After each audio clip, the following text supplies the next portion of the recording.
श्री गुरु भगदीप सरस हर कर हृदय निकेता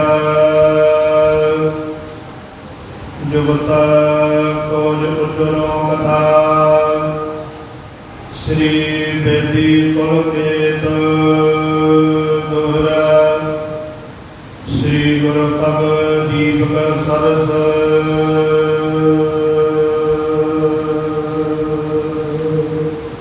वाहिगुरु जी का खालसा वाहिगुरु जी की फतेह। सतगुरु जी दी साजी नवाजी, गुरु प्यारे गुरु सवारी गुरु खालसा साध संगत जीओ।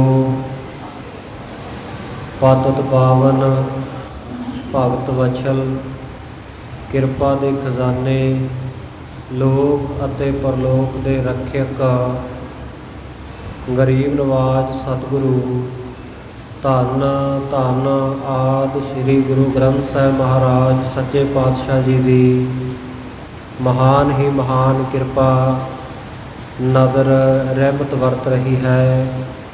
सतगुरु साहिब जी दी दया दा सदका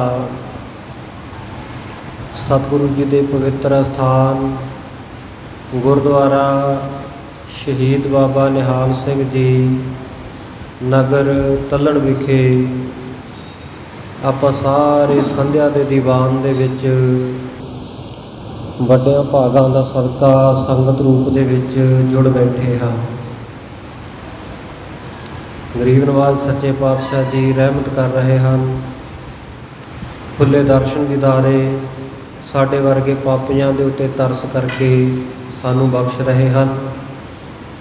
ਸੰਧਿਆ ਦੇ ਦੀਵਾਨ ਸਜੇ ਹੋਏ ਦੀਵਾਨਾਂ ਵਿੱਚ ਸਤਿਗੁਰੂ ਸਾਹਿਬ ਜੀ ਨੇ ਮਿਹਰ ਕਰਕੇ ਕੀਰਤਨੀਏ ਸਿੰਘਾਂ ਦੇ ਪਾਸੋਂ ਕੀਰਤਨ ਦੀ ਸੇਵਾ, ਗ੍ਰੰਥੀ ਸਿੰਘਾਂ ਪਾਸੋਂ ਰਹਿਰਾਸ ਸਾਹਿਬ ਜੀ ਦੇ ਪਾਠ ਦੀ ਸੇਵਾ ਲਈ ਹੈ। ਉਪਰੰਤ ਨਿੱਤਾ ਪ੍ਰਤੀ ਦੇ ਨਿਯਮ ਦੇ ਮੁਤਾਬਕ ਕਥਾ ਦਾ ਸਮਾਂ ਹੋਇਆ ਹੈ। ਸਤਿਗੁਰੂ ਦੀ ਮਿਹਰ ਨਾਲ ਜਗਤ ਗੁਰੂ ਸਾਹਿਬ ਸ੍ਰੀ ਗੁਰੂ ਨਾਨਕ ਦੇਵ ਮਹਾਰਾਜ ਸੱਚੇ ਪਾਤਸ਼ਾਹ ਜੀ ਦਾ ਇਤਿਹਾਸ ਆਪਾਂ ਲੜੀਵਾਰ ਰੂਪ ਦੇ ਵਿੱਚ ਨਿੱਤਾ ਪ੍ਰਤੀ ਰਲ ਮਿਲ ਕੇ ਵਿਚਾਰਦੇ ਸਾਂਝਾ ਕਰਦੇ ਆ ਰਹੇ ਹਾਂ। ਧੰਨ ਗੁਰੂ ਨਾਨਕ ਦੇਵ ਮਹਾਰਾਜ ਸੱਚੇ ਪਾਤਸ਼ਾਹ ਜੀ ਦਾ ਸੋਹਣਾ ਇਤਿਹਾਸ ਮਹਾਕਵੀ ਭਾਈ ਸੰਤੋਖ ਸਿੰਘ ਜੀ ਨੇ ਜਿਵੇਂ ਸ਼੍ਰੀ ਗੁਰੂ ਨਾਨਕ ਪ੍ਰਕਾਸ਼ ਦੇ ਵਿੱਚ ਸੁੰਦਰ ਛੰਦਾਬੰਦੀ ਅੰਦਰ ਅੰਕਿਤ ਕੀਤਾ ਹੈ। ਬੀਤੇ ਕੱਲ੍ਹ ਆਪਾਂ ਸਰਵਣ ਕੀਤਾ ਕਿ ਸਤਿਗੁਰੂ ਸਾਹਿਬ ਜੀ ਧੰਨ ਗੁਰੂ ਨਾਨਕ ਦੇਵ ਮਹਾਰਾਜ ਸੱਚੇ ਪਾਤਸ਼ਾਹ ਜੀ ਦੇ ਪਵਿੱਤਰ ਚਰਨਾਂ ਦੀ ਛੋਹ ਪ੍ਰਾਪਤ ਕਰਕੇ ਭੋਲੀ ਭਾਲੀ ਦਾਸੀ ਤੁਲਸਾ ਉਹਦਾ ਉਧਾਰ ਹੋਇਆ। ਉਹਨੇ ਜੀਵਨ ਮੁਕਤ ਗਤੀ ਨੂੰ ਬ੍ਰਹਮ ਗਿਆਨੀਆਂ ਵਾਲੀ ਅਵਸਥਾ ਨੂੰ ਪ੍ਰਾਪਤ ਕੀਤਾ। ਭਾਵੇਂ ਕਿ ਅਜਰ ਵਸਤੂ ਨੂੰ ਨਾ ਜਰਨੇ ਕਰਕੇ ਸਤਿਗੁਰੂ ਸਾਹਿਬ ਜੀ ਦੇ ਐਸੇ ਬਚਨ ਵੀ ਹੋਏ, ਮਾਤਾ ਕਿਉਂ ਐਵੇਂ ਤੁਲਸਾ ਦਾਸੀ ਦੇ ਕਹੇ ਲੱਗਦੀ ਹੈ, ਇਹ ਤਾਂ ਕਮਲੀ ਹੈ, ਇਹ ਝੱਲੀ ਹੈ, ਐਵੇਂ ਕੁਝ ਨਾ ਕੁਝ ਕਹਿ ਦਿੰਦੀ ਹੈ। ਮੈਂ ਕਿਹੜਾ ਸਿੱਖ ਦਾ ਜਹਾਜ਼ ਤਾਰਨ ਗਿਆ ਸੀ, ਮੈਂ ਤਾਂ ਕਮਰੇ ਵਿੱਚ ਹੀ ਸੀ। ਸਤਿਗੁਰੂ ਜੀ ਦੇ ਵਚਨਾਂ ਦੇ ਮੁਤਾਬਕ ਦੁਨੀਆ ਵੱਲੋਂ ਝੱਲੀ ਹੋ ਗਈ, ਪਰ ਅੰਦਰਲੀ ਅਵਸਥਾ ਇੰਨੇ ਉੱਚੇ ਲੈਵਲ ਦੇ ਉੱਤੇ, ਉੱਚ ਸਤਰ ਦੇ ਉੱਤੇ ਉਹਨੂੰ ਪ੍ਰਾਪਤ ਹੋਈ। ਤਿੰਨਾਂ ਲੋਕਾਂ ਦੀ ਹਮੇਸ਼ਾ ਸੋਝੀ ਰਹੀ। ਸਰੀਰ ਛੱਡਿਆ ਅਤੇ ਸਤਿਗੁਰੂ ਦੇ ਚਰਨਾਂ ਦੇ ਵਿੱਚ, ਵਾਹਿਗੁਰੂ ਦੇ ਪਰਮੇਸ਼ਰ ਦੇ ਵਿੱਚ ਸਰੂਪ ਦੇ ਵਿੱਚ ਹੀ ਸਾਧ ਸੰਗਤ ਜੀ ਉਹ ਅਭੇਦ ਹੋ ਗਈ, ਲੀਨ ਹੋ ਗਈ। ਇਹ ਪ੍ਰਸੰਗ ਆਪਾਂ ਬੀਤੇ ਕੱਲ੍ਹ ਬੜੇ ਪ੍ਰੇਮ ਦੇ ਨਾਲ ਬੈਠ ਕੇ ਸਰਵਣ ਕੀਤਾ ਸੀ। ਆਓ ਜਿਸ ਸਿੱਖ ਦੇ ਜਹਾਜ਼ ਨੂੰ ਸਤਿਗੁਰੂ ਨਾਨਕ ਦੇਵ ਮਹਾਰਾਜ ਸੱਚੇ ਪਾਤਸ਼ਾਹ ਜੀ ਬੰਨੇ ਲਾਉਣ ਵਾਸਤੇ, ਫਸੇ ਹੋਏ ਜਹਾਜ਼ ਨੂੰ ਕੱਢਣ ਵਾਸਤੇ ਸੰਗਲਾ ਦੀਪ ਦੇ ਟਾਪੂ ਦੇ ਕਿਨਾਰੇ ਲਾ ਕੇ ਆਏ। ਤੁਲਸਾ ਦਾਸੀ ਨੇ ਸਾਰਾ ਨਜ਼ਾਰਾ ਬ੍ਰਹਮ ਗਿਆਨ ਦੁਆਰਾ ਦੇਖਿਆ। ਉਸ ਮਨਸੁਖ ਸ਼ਾਹ ਸਿੱਖ ਦੀ ਸਾਖੀ, ਉਸ ਦਾ ਇਤਿਹਾਸ, ਉਸ ਦੀ ਜੀਵਨੀ ਅੱਗੇ ਆ ਰਹੀ ਹੈ ਅੱਜ ਦੇ ਪ੍ਰਸੰਗ ਵਿੱਚ। ਜਿਵੇਂ ਮਹਾਕਵੀ ਭਾਈ ਸੰਤੋਖ ਸਿੰਘ ਜੀ ਨੇ ਵਰਣਨ ਕੀਤਾ ਹੈ ਔਰ ਭਾਈ ਬਾਲਾ ਜੀ ਸਤਿਗੁਰੂ ਨਾਨਕ ਦੇਵ ਜੀ ਦੇ ਸਿੱਖ ਗੁਰੂ ਨਾਨਕ ਦੇਵ ਮਹਾਰਾਜ ਸੱਚੇ ਪਾਤਸ਼ਾਹ ਜੀ ਦੇ ਅਗਲੇ ਉੱਤਰਾਧਿਕਾਰੀ ਗੁਰੂ ਅੰਗਦ ਦੇਵ ਮਹਾਰਾਜ ਜੀ ਨੂੰ ਹੋਰ ਗੁਰੂ ਦੀਆਂ ਸੰਗਤਾਂ ਨੂੰ ਖਡੂਰ ਸਾਹਿਬ ਦੀ ਧਰਤੀ ਉੱਤੇ ਪ੍ਰੇਮ ਨਾਲ ਇਹ ਕਥਾ ਸੁਣਾ ਰਹੇ ਹਨ। ਆਪਾਂ ਬੜੇ ਪਿਆਰ ਦੇ ਨਾਲ ਇਸ ਕਥਾ ਨੂੰ ਵਿਚਾਰੀਏ, ਸਮਝੀਏ, ਮੰਨੀਏ ਜੀ। ਸਤਿਨਾਮ ਸ੍ਰੀ ਵਾਹਿਗੁਰੂ ਸਾਹਿਬ ਜੀ। ਦੋਹਰਾ ਸ੍ਰੀ ਗੁਰੂ ਭਗਦੀਪ ਸਰਸ।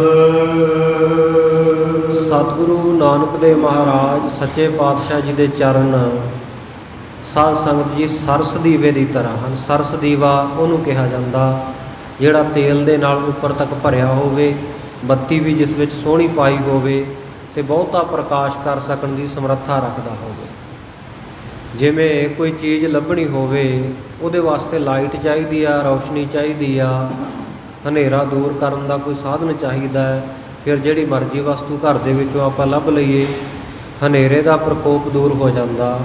ਇਸੇ ਪ੍ਰਕਾਰ ਸਤਿਗੁਰੂ ਨਾਨਕ ਦੇਵ ਮਹਾਰਾਜ ਸੱਚੇ ਪਾਤਸ਼ਾਹ ਜੀ ਦੇ ਪਵਿੱਤਰ ਸੋਹਣੇ ਚਰਨ ਜਿਹੜੇ ਆ ਉਹ ਦੀਵੇ ਤੋਂ ਵੀ ਉੱਤਮ ਹਨ।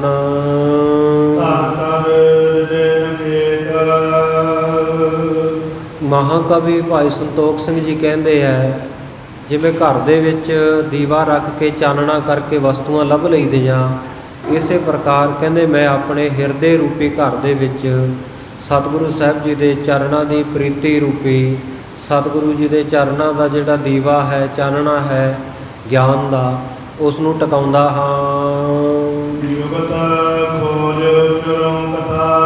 ਔਰ ਬੜੀਆਂ ਜੁਗਤੀਆਂ ਦਲੀਲਾਂ ਦੇ ਸਹਿਤ, ਖੋਜ ਦੇ ਸਹਿਤ ਸਤਿਗੁਰੂ ਸੱਚੇ ਪਾਤਸ਼ਾਹ ਜੀ ਦੀ ਜਿਹੜੀ ਕਥਾ ਉਹ ਮੈਂ ਉਚਾਰਨ ਕਰਦਾ ਹਾਂ। ਸ੍ਰੀ ਬੇਦੀ ਕੁਲ ਕੇਤ। ਸ਼ੋਭਾ ਵਾਲੇ ਸਤਿਗੁਰੂ ਨਾਨਕ ਦੇਵ ਜੀ ਮਹਾਰਾਜ ਸੱਚੇ ਪਾਤਸ਼ਾਹ ਜਿਹੜੇ ਬੇਦੀ ਕੁਲ ਦੇ ਕੇਤ ਧੁਜਾ ਰੂਪ ਨਿਸ਼ਾਨ ਰੂਪ ਹਨ। ਸ੍ਰੀ ਬਾਲਾ ਸੰਦੂਰ ਆਚ। ਭਾਈ ਬਾਲਾ ਜੀ ਗੁਰੂ ਅੰਗਦ ਦੇਵ ਮਹਾਰਾਜ ਜੀ ਤਥਾ ਗੁਰੂ ਕਈਆਂ ਸੰਗਤਾਂ ਨੂੰ ਖਡੂਰ ਸਾਹਿਬ ਦੀ ਧਰਤੀ ਗੁਰਦੁਆਰਾ ਤਪਿਆਣਾ ਸਾਹਿਬ ਵਿਖੇ ਕਥਾ ਸੁਣਾ ਰਹੇ ਹਨ।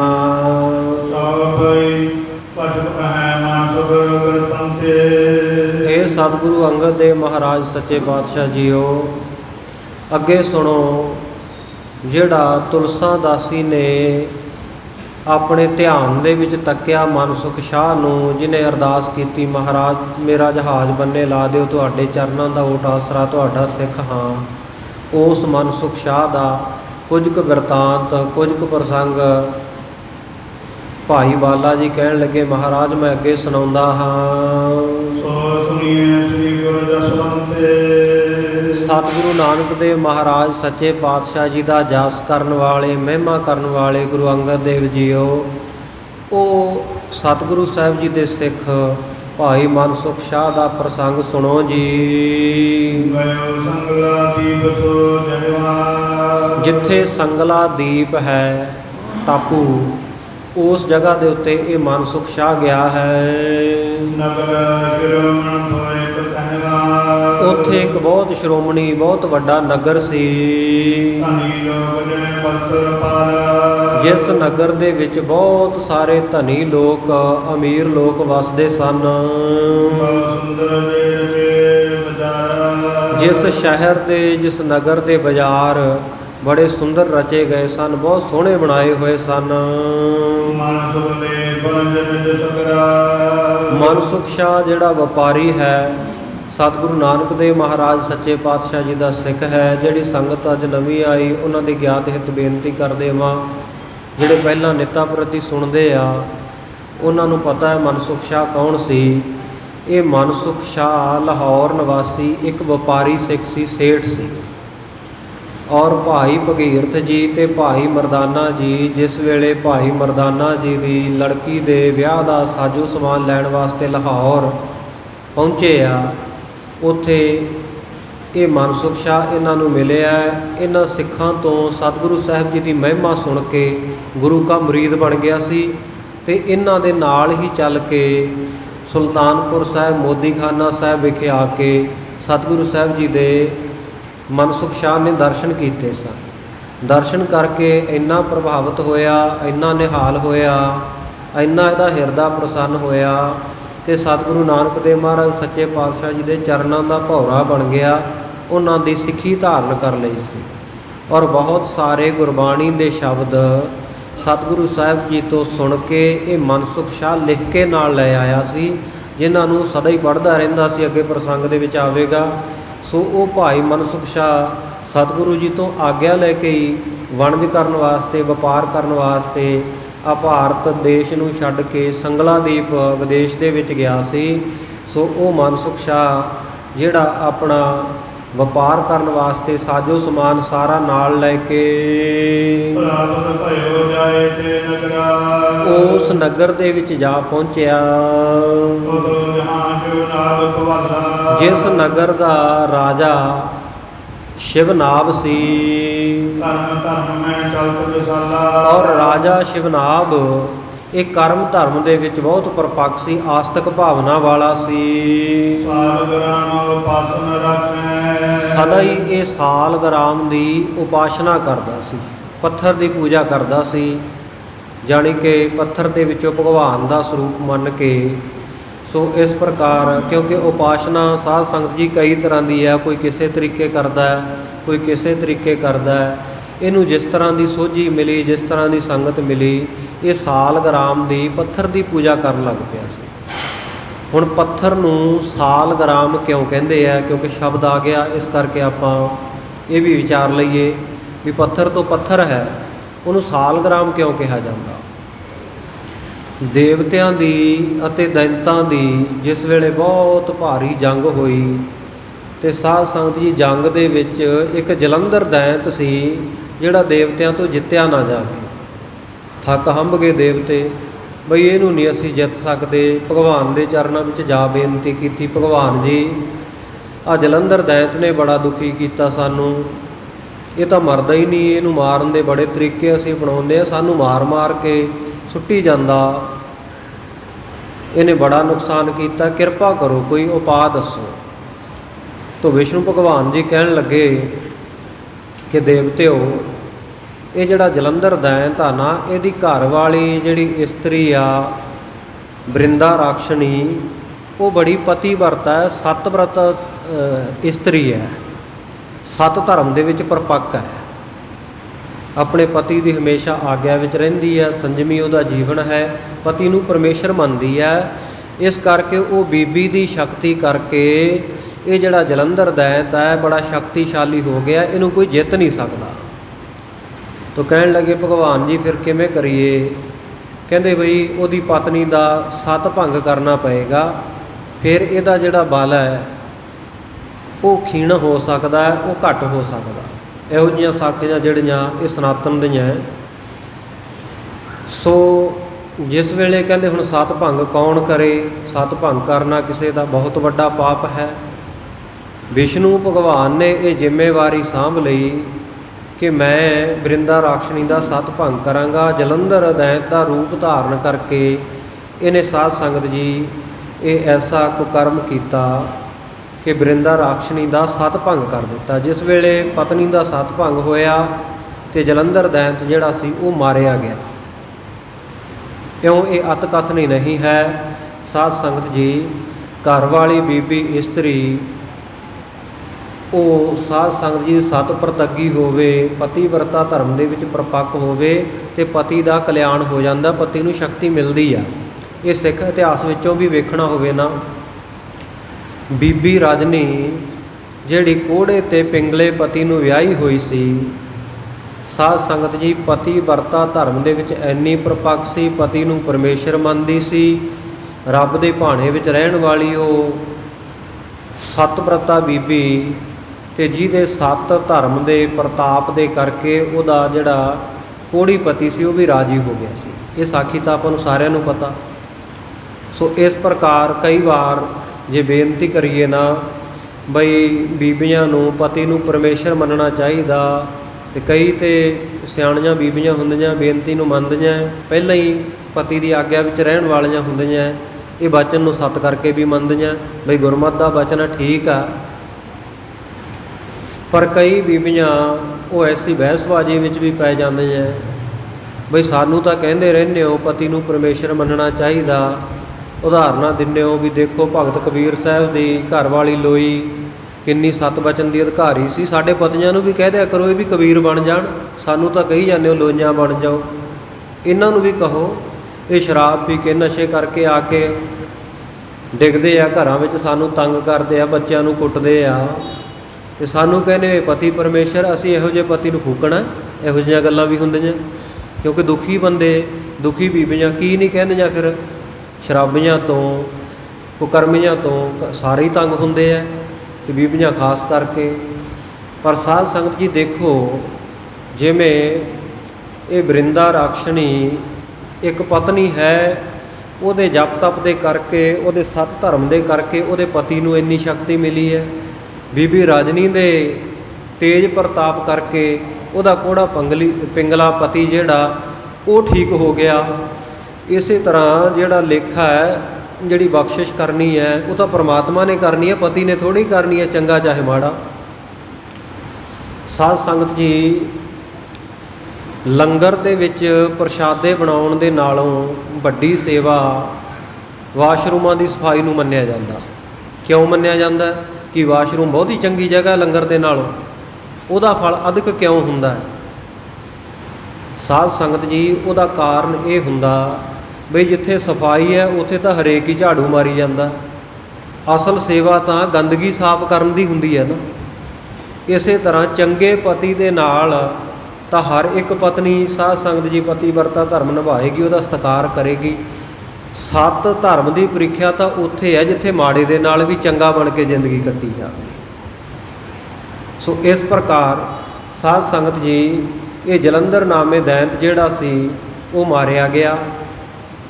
ਜਿਸ ਵੇਲੇ ਇਹ ਬੀਬੀ ਬ੍ਰਿੰਦਾ ਨੂੰ ਪਤਾ ਲੱਗਿਆ ਕਿ ਵਿਸ਼ਨੂੰ ਭਗਵਾਨ ਨੇ ਛਲ ਕੀਤਾ, ਕਪਟ ਕੀਤਾ, ਮੇਰਾ ਸਤ ਭੰਗ ਕਰ ਦਿੱਤਾ ਧੋਖੇ ਦੇ ਨਾਲ। ਹੁਣ ਦੁਨੀਆ ਦੇ ਵਿੱਚ ਸਾਧ ਸੰਗਤ ਜੀ, ਸੰਤ ਮਹਾਂਪੁਰਖ, ਭਗਤੀ ਸ਼ਕਤੀ ਵਾਲੇ ਲੋਕ, ਰੱਬ ਭਗਵਾਨ ਦੁਨੀਆ ਨੂੰ ਸਰਾਪ ਦੇਵੇ, ਇਹ ਉਦਾਹਰਨਾਂ ਤਾਂ ਆਮ ਹੀ ਮਿਲ ਜਾਂਦੀਆਂ। ਕੋਈ ਭਗਤੀ ਵਾਲਾ ਬੰਦਾ ਕਿਸੇ ਤੋਂ ਦੁਖੀ ਹੋ ਕੇ ਉਹਨੂੰ ਕੋਈ ਕਠੋਰ ਵਚਨ ਕਰ ਦੇਵੇ, ਸਰਾਪ ਦੇ ਦੇਵੇ। ਪਰ ਸਾਧ ਸੰਗਤ ਜੀ, ਐਸਾ ਹੋਇਆ ਕਿ ਉਹ ਸਤ ਪ੍ਰਤੱਗੀ ਬੀਬੀ ਨੇ ਭਗਵਾਨ ਨੂੰ ਹੀ ਸਰਾਪ ਦੇ ਦਿੱਤਾ।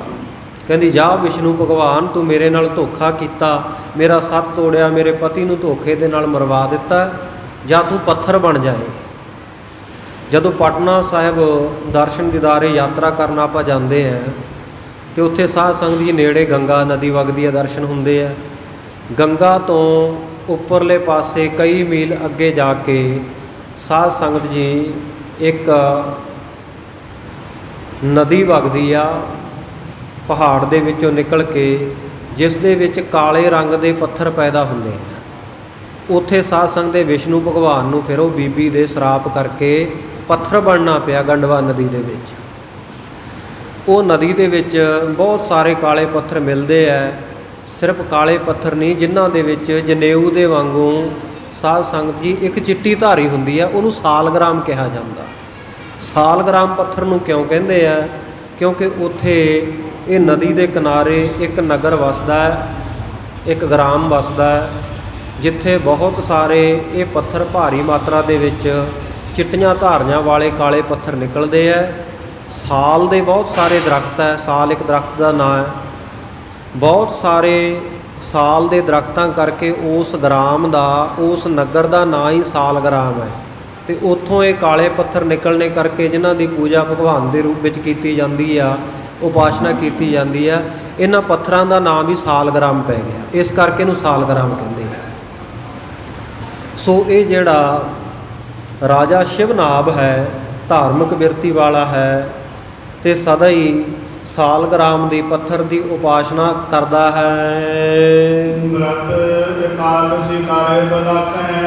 ਇਕਾਦਸ਼ੀ ਦਸਵੀਂ ਤੋਂ ਅਗਲੀ ਜਿਹੜੀ ਥਿਤ ਹੁੰਦੀ ਹੈ, ਉਸ ਦਿਨ ਨੂੰ ਇਹ ਬੜੀ ਅਭਿਲਾਖਾ, ਬੜੀ ਇੱਛਾ ਦੇ ਸਹਿਤ ਵਰਤ ਰੱਖਦਾ ਹੈ। ਇਕੱਲਾ ਰਾਜਾ ਸ਼ਿਵਨਾਭ ਹੀ ਨਹੀਂ, ਬਲਕਿ ਇਸ ਦੇ ਨਗਰ ਦੇ ਸਾਰੇ ਲੋਕ ਵੀ ਇਸ ਦਿਨ ਭੁੱਖੇ ਰਹਿੰਦੇ, ਵਰਤ ਰੱਖਦੇ ਹਨ। ਇਕਾਦਸ਼ੀ ਵਾਲੇ ਦਿਨ ਕੋਈ ਵੀ ਮਨੁੱਖ ਜਿਹੜਾ ਇਹਦੀ ਪਰਜਾ ਦਾ ਭੋਜਨ ਨਹੀਂ ਛਕਦਾ। ਫਿਰ ਜਦੋਂ ਸੂਰਜ ਚੜ੍ਹਦਾ ਹੈ, ਸਵੇਰ ਹੁੰਦੇ ਹੀ ਸਾਰੇ ਇਸ਼ਨਾਨ ਕਰਦੇ ਹਨ। ਤਿਲ ਕਰ ਗਾਵੇਂ ਤਨ ਬਿਦ ਨਾਨਾ। ਆਪਣੇ ਤਨ ਦੇ ਉੱਤੇ ਨਾਨਾ ਪ੍ਰਕਾਰ ਦੇ ਨਾਲ ਅਨੇਕਾਂ ਵਿਧੀਆਂ ਦੇ ਨਾਲ ਤਿਲਕ ਲਾਉਂਦੇ ਹਨ ਵੱਖ-ਵੱਖ ਜਗ੍ਹਾ ਤੇ। ਅਸ ਪ੍ਰਕਾਰ ਕੀ ਰੀਤ ਨਰੇਸ਼ਾ। ਇਸ ਪ੍ਰਕਾਰ ਦੀ ਜਿਹੜੀ ਰੀਤੀ ਮਰਿਆਦਾ ਇਸ ਰਾਜੇ ਸ਼ਿਵਨਾਭ ਦੀ ਹੈ। ਆਪ ਕਰੈ ਕੀਏ ਦੇਸ਼ ਦਦੇਸ਼ਾ। ਆਪ ਵੀ ਇਹ ਸਾਰੀ ਰੀਤੀ ਮਰਿਆਦਾ ਕਰਦਾ ਹੈ, ਉਪਾਸਨਾ ਪੂਜਾ ਇਸ ਤਰੀਕੇ ਨਾਲ ਕਰਦਾ ਹੈ ਤੇ ਸਾਰੀ ਪ੍ਰਜਾ ਨੂੰ ਵੀ ਇਹਨੇ ਹੁਕਮ ਆਗਿਆ ਦਿੱਤੀ ਹੋਈ ਹੈ ਕਿ ਇਸ ਤਰ੍ਹਾਂ ਪੂਜਾ ਕਰੋ। ਤੇ ਪਰ ਪਰਮੇਸ਼ਰ ਮਨ ਸੁਖ ਜਾਈ। ਭਾਈ ਮਨਸੁਖ ਸ਼ਾਹ ਗੁਰੂ ਨਾਨਕ ਦੇਵ ਜੀ ਮਹਾਰਾਜ ਸੱਚੇ ਪਾਤਸ਼ਾਹ ਦਾ ਸਿੱਖ ਸੰਗਲਾਦੀਪ ਦੇ ਨੇੜੇ ਇਸ ਨਗਰ ਦੇ ਵਿੱਚ, ਜਿਸ ਨਗਰ ਵਿੱਚ ਇਹ ਰਾਜਾ ਵਸਦਾ ਸ਼ਿਵਨਾਭ, ਗੁਰੂ ਕਾ ਸਿੱਖ ਜਾ ਪਹੁੰਚਿਆ। ਸਰਬ ਬਨਜ ਕੀ ਸੌਜ ਰਵਾਈ। ਜਿੰਨਾ ਇਹਨੇ ਵਣਜ ਵਪਾਰ ਵਾਸਤੇ ਸਮੱਗਰੀ ਸਾਜੋ ਸਮਾਨ ਲੈ ਕੇ ਗਿਆ ਸੀ, ਸਾਰਾ ਉੱਥੇ ਜਾ ਲਾਹਿਆ। ਤੇਰਾ ਕੀਨ ਥਾਏ ਸ਼ੁਭ ਦੇਖੀ। ਇੱਕ ਚੰਗੀ ਸ਼ੁਭ ਪਵਿੱਤਰ ਜਗ੍ਹਾ ਦੇਖ ਕੇ ਗੁਰੂ ਕੇ ਸਿੱਖ ਨੇ ਟਿਕਾਣਾ ਕੀਤਾ। ਜਿਸ ਮੈਂ ਸਿੱਖੀ ਰੀਤ ਬਸ਼ਕੀ। ਉਹ ਗੁਰੂ ਨਾਨਕ ਦੇਵ ਮਹਾਰਾਜ ਸੱਚੇ ਪਾਤਸ਼ਾਹ ਜੀ ਦਾ ਸਿੱਖ, ਜਿਹਦੇ ਵਿੱਚ ਸਿੱਖੀ ਦੀ ਮਰਿਆਦਾ ਵਿਸ਼ੇਸ਼ ਕਰਕੇ ਮੰਨਣ ਵਾਲਾ ਗੁਰੂ ਕਾ ਸਿੱਖ ਸੀ, ਵਿਸ਼ੇਸ਼ ਕਰਕੇ ਜਿਸ ਦੇ ਜੀਵਨ ਵਿੱਚ ਗੁਰਸਿੱਖੀ ਦੀ ਮਰਿਆਦਾ ਸੀ। ਸ਼੍ਰੀ ਨਾਨਕ ਜਿਉ ਆਏ ਸੁਪਰਾਜੀ। ਜਿਵੇਂ ਸਤਿਗੁਰੂ ਨਾਨਕ ਦੇਵ ਮਹਾਰਾਜ ਸੱਚੇ ਪਾਤਸ਼ਾਹ ਜੀ ਨੇ ਇਸ ਸਿੱਖ ਨੂੰ ਆਗਿਆ ਕੀਤੀ ਸੀ। ਨਿਤ ਪ੍ਰਤ ਕਰਹਿ ਤਿਉ ਨਿਰਵਾਹੀ। ਨਿੱਤਾ ਪ੍ਰਤੀ ਉਸੇ ਤਰੀਕੇ ਸਤਿਗੁਰੂ ਦੀ ਆਗਿਆ ਮੰਨ ਕੇ ਇਹ ਪੂਜਾ ਕਰਦਾ ਸੀ। ਸਵਾ ਜਾਨ ਨਿਜ ਦੇਸ ਕਰਹਿ ਇਸ਼ਨਾਨਾ।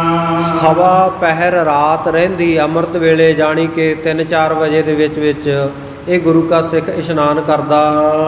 ਇਕ ਮਨ ਕਰੈ ਕੀਰਤਨ ਗਾਨਾ। ਇਸ਼ਨਾਨ ਕਰਨ ਤੋਂ ਬਾਅਦ ਇਕਾਗਰ ਕਰਕੇ ਮਨ ਨੂੰ ਸਤਿਗੁਰੂ ਜੀ ਦੇ ਸ਼ਬਦਾਂ ਦਾ ਕੀਰਤਨ ਗਾਇਨ ਕਰਦਾ। ਗੁਰ ਕੇ ਸ਼ਬਦ ਹਰ ਕਦੇ ਕਲੀਨੇ। ਕਿਉਂਕਿ ਇਹਨੇ ਸੁਲਤਾਨਪੁਰ ਸਾਹਿਬ ਦਰਸ਼ਨ ਕਰਨ ਵੇਲੇ ਸਤਿਗੁਰੂ ਨਾਨਕ ਦੇਵ ਮਹਾਰਾਜ ਸੱਚੇ ਪਾਤਸ਼ਾਹ ਜੀ ਦੀ ਬਾਣੀ ਦੇ ਕਈ ਸ਼ਬਦ ਲਿਖ ਲਏ ਸਨ। ਬੜੇ ਪ੍ਰੇਮ ਕਰ ਚਿਤ ਤਦੀਨੇ। ਔਰ ਬੜਾ ਪ੍ਰੇਮ ਕਰਕੇ ਧਿਆਨ ਨੂੰ ਇਕਾਗਰ ਕਰਕੇ ਚਿੱਤ ਲਾ ਕੇ ਗੁਰੂ ਕੀ ਬਾਣੀ ਨੂੰ ਪੜ੍ਹਦਾ ਸੀ। ਹੋਰ ਭਈ ਪੰਚਾਮ੍ਰਿਤ ਕਰਕੈ। ਜਦੋਂ ਥੋੜਾ ਜਿਹਾ ਸਵੇਰਾ ਉਜਾਲਾ ਹੁੰਦਾ ਤੇ ਉਸ ਵੇਲੇ ਕੜਾਹ ਪ੍ਰਸ਼ਾਦ ਦੀ ਦੇਗ ਤਿਆਰ ਕਰਕੇ ਕਰ ਅਰਦਾਸ ਭਾਉ ਗੁਰ ਧਰਕੈ। ਗੁਰੂ ਮਹਾਰਾਜ ਜੀ ਨੂੰ ਹਾਜ਼ਰ ਨਾਜ਼ਰ ਜਾਣ ਕੇ ਹਿਰਦੇ ਵਿੱਚ ਪ੍ਰੇਮ ਧਾਰ ਕੇ ਅਰਦਾਸ ਕਰਦਾ ਸੀ। ਨਿਰਗ ਨਰਨ ਸਭੀ ਕੋ ਦਹਿ ਦੇਕੈ। ਬਹੁਤ ਵੱਡਾ ਵਪਾਰੀ ਸੀ ਭਾਈ ਮਨਸੁਖ ਸ਼ਾਹ। ਇਹਦੇ ਨਾਲ ਹੋਰ ਵੀ ਨੌਕਰ ਚਾਕਰ ਬੰਦੇ ਹੁੰਦੇ ਸਨ। ਉਸ ਨੂੰ ਸਾਰਿਆਂ ਨੂੰ ਸੰਗਤ ਰੂਪ ਜਾਣ ਕੇ ਪਹਿਲਾਂ ਉਹਨਾਂ ਸਾਰਿਆਂ ਨੂੰ ਸਤਿਗੁਰੂ ਸੱਚੇ ਪਾਤਸ਼ਾਹ ਜੀ ਦੀ ਕੜਾਹ ਪ੍ਰਸ਼ਾਦ ਦੀ ਦੇਗ ਵਰਤਾਉਂਦਾ। ਉਸ ਤੋਂ ਬਾਅਦ ਆਪ ਆਪਣੇ ਹੱਥਾਂ ਵਿੱਚ ਲੈ ਕੇ ਬਾਅਦ ਵਿੱਚ ਪ੍ਰਸ਼ਾਦ ਛਕਦਾ। ਇਸ ਪ੍ਰਕਾਰ ਇਹਦਾ ਇਹ ਨਿੱਤ ਦਾ ਨੇਮ ਸੀ। ਨਿਤਨੇਮ ਦੇ ਨਾਲ ਹੀ ਇਹ ਮਰਿਆਦਾ ਨੂੰ ਨਿਭਾਉਂਦਾ ਸੀ। ਨਿਤਨੇਮ ਕੀ ਹੈ ਭਾਈ? ਜਿਹੜਾ ਕਰਮ ਨਿੱਤਾ ਪ੍ਰਤੀ ਨੇਮ ਦੇ ਮੁਤਾਬਕ ਕੀਤਾ ਜਾਵੇ, ਨਿਯਮ ਦੇ ਮੁਤਾਬਕ ਕੀਤਾ ਜਾਵੇ। ਅੱਜ ਕਿਸੇ ਨੂੰ ਪੁੱਛੀਏ ਭਾਈ ਨਿਤਨੇਮ ਕਰਦਾ ਹੁੰਦਾ? ਜੀ ਕਰ ਲੈਣਾ, ਪਰ ਕਦੇ ਕਦੇ ਕਰਦਾ।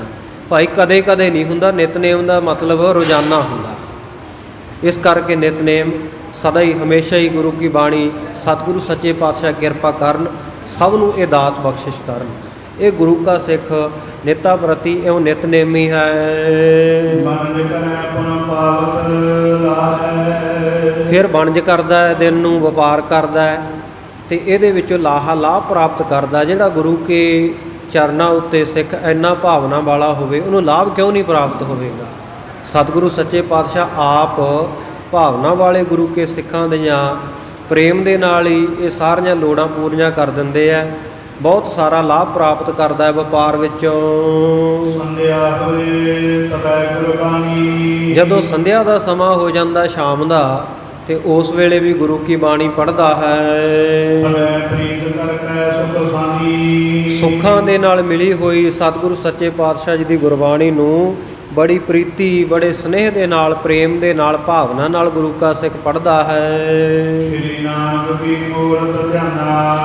ਔਰ ਸਤਿਗੁਰੂ ਨਾਨਕ ਦੇਵ ਮਹਾਰਾਜ ਸੱਚੇ ਪਾਤਸ਼ਾਹ ਜੀ ਦੇ ਜਿਸ ਵੇਲੇ ਗੁਰੂ ਕੇ ਸਿੱਖ ਨੇ ਦਰਸ਼ਨ ਕੀਤੇ ਸਨ, ਜੈਸਾ ਸਰੂਪ ਇਹਨੇ ਅੱਖਾਂ ਦੇ ਨਾਲ ਦੇਖਿਆ, ਉਸ ਸਰੂਪ ਦਾ, ਉਸ ਮੂਰਤੀ ਦਾ, ਗੁਰੂ ਮੂਰਤੀ ਦਾ, ਸਤਿਗੁਰੂ ਸਾਹਿਬ ਜੀ ਦਾ ਹਮੇਸ਼ਾ ਧਿਆਨ ਧਰਦਾ ਹੈ। ਦੋਨੋਂ ਕਾਲ ਧਰੈ ਦੁਖਾਨਾ। ਦੋਵੇਂ ਸਮੇਂ ਸਵੇਰ ਨੂੰ ਤੇ ਸ਼ਾਮ ਨੂੰ ਗੁਰੂ ਕਾ ਸਿੱਖ ਦੁੱਖਾਂ ਦੀ ਹਾਨੀ ਕਰਨ ਵਾਲੇ, ਦੁੱਖਾਂ ਨੂੰ ਨਾਸ਼ ਕਰਨ ਵਾਲੇ ਸਤਿਗੁਰੂ ਜੀ ਦਾ ਧਿਆਨ ਧਾਰਦਾ ਹੈ।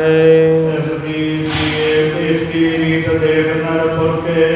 ਇਸ ਗੁਰੂ ਕੇ ਸਿੱਖ ਦੀ ਆ ਵੱਖਰੀ ਜੀ ਮਰਿਆਦਾ, ਵੱਖਰੀ ਜੀ ਰੀਤੀ ਦੇਖ ਕੇ ਨਗਰ ਦੇ ਜਿਹੜੇ ਲੋਕ ਸਨ, ਤੁਰਕ ਤਰਕਤ ਮੂੜ ਅਸਰੀਆ ਕਰਕੇ, ਇਹ ਬੜੀਆਂ ਭੈੜੀਆਂ ਤਰਕਾਂ ਦਲੀਲਾਂ ਦੇਣ ਲੱਗ ਪਏ, ਬੜੀਆਂ ਹੁਜਤਾਂ ਕਰਨ ਲੱਗ ਪਏ। ਮੂਰਖ ਲੋਕ ਈਰਖਾ ਕਰਕੇ ਮੁਖ ਸੋ ਹਸੈ ਬਚਨ ਕਹਿੰਦੇ। ਮੂੰਹ ਤੋਂ ਹੱਸਦੇ ਐ, ਗੁਰੂ ਕੇ ਸਿੱਖ ਦਾ ਮਖੌਲ ਉਡਾਉਂਦੇ ਐ ਤੇ ਬੜੇ ਨਿੰਦਿਆ ਦੇ ਵਚਨ ਕਹਿੰਦੇ ਹਨ।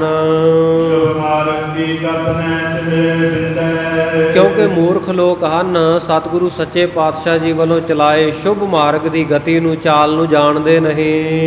ਇੰਦੋ ਕਹਾ ਮੈਂ ਧਰਮ ਮਹੀਨਾ। ਕੀ ਕਹਿੰਦੇ ਆ ਮਿਲ ਕੇ ਆਪੋ ਵਿੱਚ ਹੀ? ਕਹਿੰਦੇ ਵੀ ਦੇਖੋ ਇਹ ਮਨਸੁਖ ਸ਼ਾਹ ਕਹਿੰਦੇ ਕਹਾਉਂਦਾ ਤਾਂ ਹਿੰਦੂ ਹੈ, ਹਿੰਦ ਦੇਸ਼ ਦਾ ਵਾਸੀ ਆ, ਪਰ ਹੈ ਧਰਮ ਤੋਂ ਹੀਣਾ। ਪੂਜਾ ਪ੍ਰਤ ਨੇਮ ਦੇਖੀਨਾ। ਕਿਉਂਕਿ ਨਾ ਇਹ ਪੂਜਾ ਕਰਦਾ ਹੈ, ਨਾ ਵਰਤ ਰੱਖਦਾ ਹੈ, ਇਹੋ ਜਿਹੇ ਨੇਮਾਂ ਤੋਂ ਇਹ ਹੀਣਾ ਹੈ। ਇਹੋ ਜਿਹੇ ਨੇਮ ਉਹ ਕਰਦਾ ਨਹੀਂ, ਕਿਉਂਕਿ ਹਰ ਇੱਕ ਬੰਦੇ ਨੂੰ ਲੱਗਦਾ ਬਈ ਜਿਸ ਪ੍ਰਕਾਰ ਦੀ ਭਗਤੀ ਮੈਂ ਕਰਦਾ, ਸਿਰਫ ਭਗਤੀ ਉਹੀ ਹੁੰਦੀ ਹੈ। ਭਗਤੀ ਦੇ ਬਹੁਤ ਪ੍ਰਕਾਰ ਹੈ, ਬਹੁਤ ਕਿਸਮਾਂ, ਕੋਈ ਕਿਸੇ ਤਰੀਕੇ ਕਰਦਾ ਹੈ, ਕੋਈ ਕਿਸੇ ਤਰੀਕੇ ਭਗਤੀ ਕਰਦਾ ਹੈ, ਆਪੋ ਆਪਣੇ ਤਰੀਕੇ ਹੈ। ਸੋ ਇਹ ਸੋਚਦੇ ਆ ਵੀ ਇਹ ਵਰਤ ਨਹੀਂ ਰੱਖਦਾ, ਇਹ ਸਾਡੇ ਵਾਂਗ ਪੂਜਾ ਨਹੀਂ ਕਰਦਾ, ਸੂਰਜ ਨੂੰ ਪਾਣੀ ਨਹੀਂ ਦਿੰਦਾ, ਜਿਸ ਕਰਕੇ ਸਾਧ ਸੰਗਤ ਜੀ ਇਹ ਕਹਿੰਦੇ ਆ ਵੀ ਇਹ ਤਾਂ ਧਰਮ ਦੇ ਨਿਯਮਾਂ ਤੋਂ ਹੀਣਾ ਹੈ ਸਿੱਖ। ਸਾਲ ਗ੍ਰਾਮ ਨਾ ਸੇਵਾ ਕਰੀਦੀ। ਨਾ ਤਾਂ ਇਹ ਸਾਲਗ੍ਰਾਮ ਦੀ ਸੇਵਾ ਕਰਦਾ ਹੈ, ਪੱਥਰ ਦੀ ਪੂਜਾ ਕਰਦਾ ਹੈ, ਕਿਉਂਕਿ ਸਾਲਗ੍ਰਾਮ ਸਾਧ ਸੰਗਤ ਜੀ ਪਹਿਲਾਂ ਦੱਸ ਦਿੱਤਾ ਵੀ ਇਹਦਾ ਨਾਂ ਕਿਉਂ ਪਿਆ। ਵਿਸ਼ਨੂੰ ਭਗਵਾਨ ਨੂੰ ਸ਼ਰਾਪ ਦਿੱਤਾ ਸੀ ਵਰਿੰਦਾ ਰਾਕਸ਼ਣੀ ਨੇ, ਅਤੇ ਉਸ ਤੋਂ ਬਾਅਦ ਵਿਸ਼ਨੂੰ ਨੇ ਵੀ ਸਾਧ ਸੰਗਤ ਜੀ ਬਦਲੇ ਦੇ ਵਿੱਚ ਸ਼ਰਾਪ ਦੇ ਵਚਨ ਕਹਿ ਦਿੱਤੇ ਸੀ ਕਿ ਚੱਲ ਵਰਿੰਦਾ, ਜੇ ਤੂੰ ਮੈਨੂੰ ਆ ਸ਼ਰਾਪ ਦਿੰਦੀ ਹੈ, ਤੇਰੇ ਸ਼ਰਾਪ ਕਰਕੇ ਮੈਂ ਪੱਥਰ ਬਣਾਂਗਾ।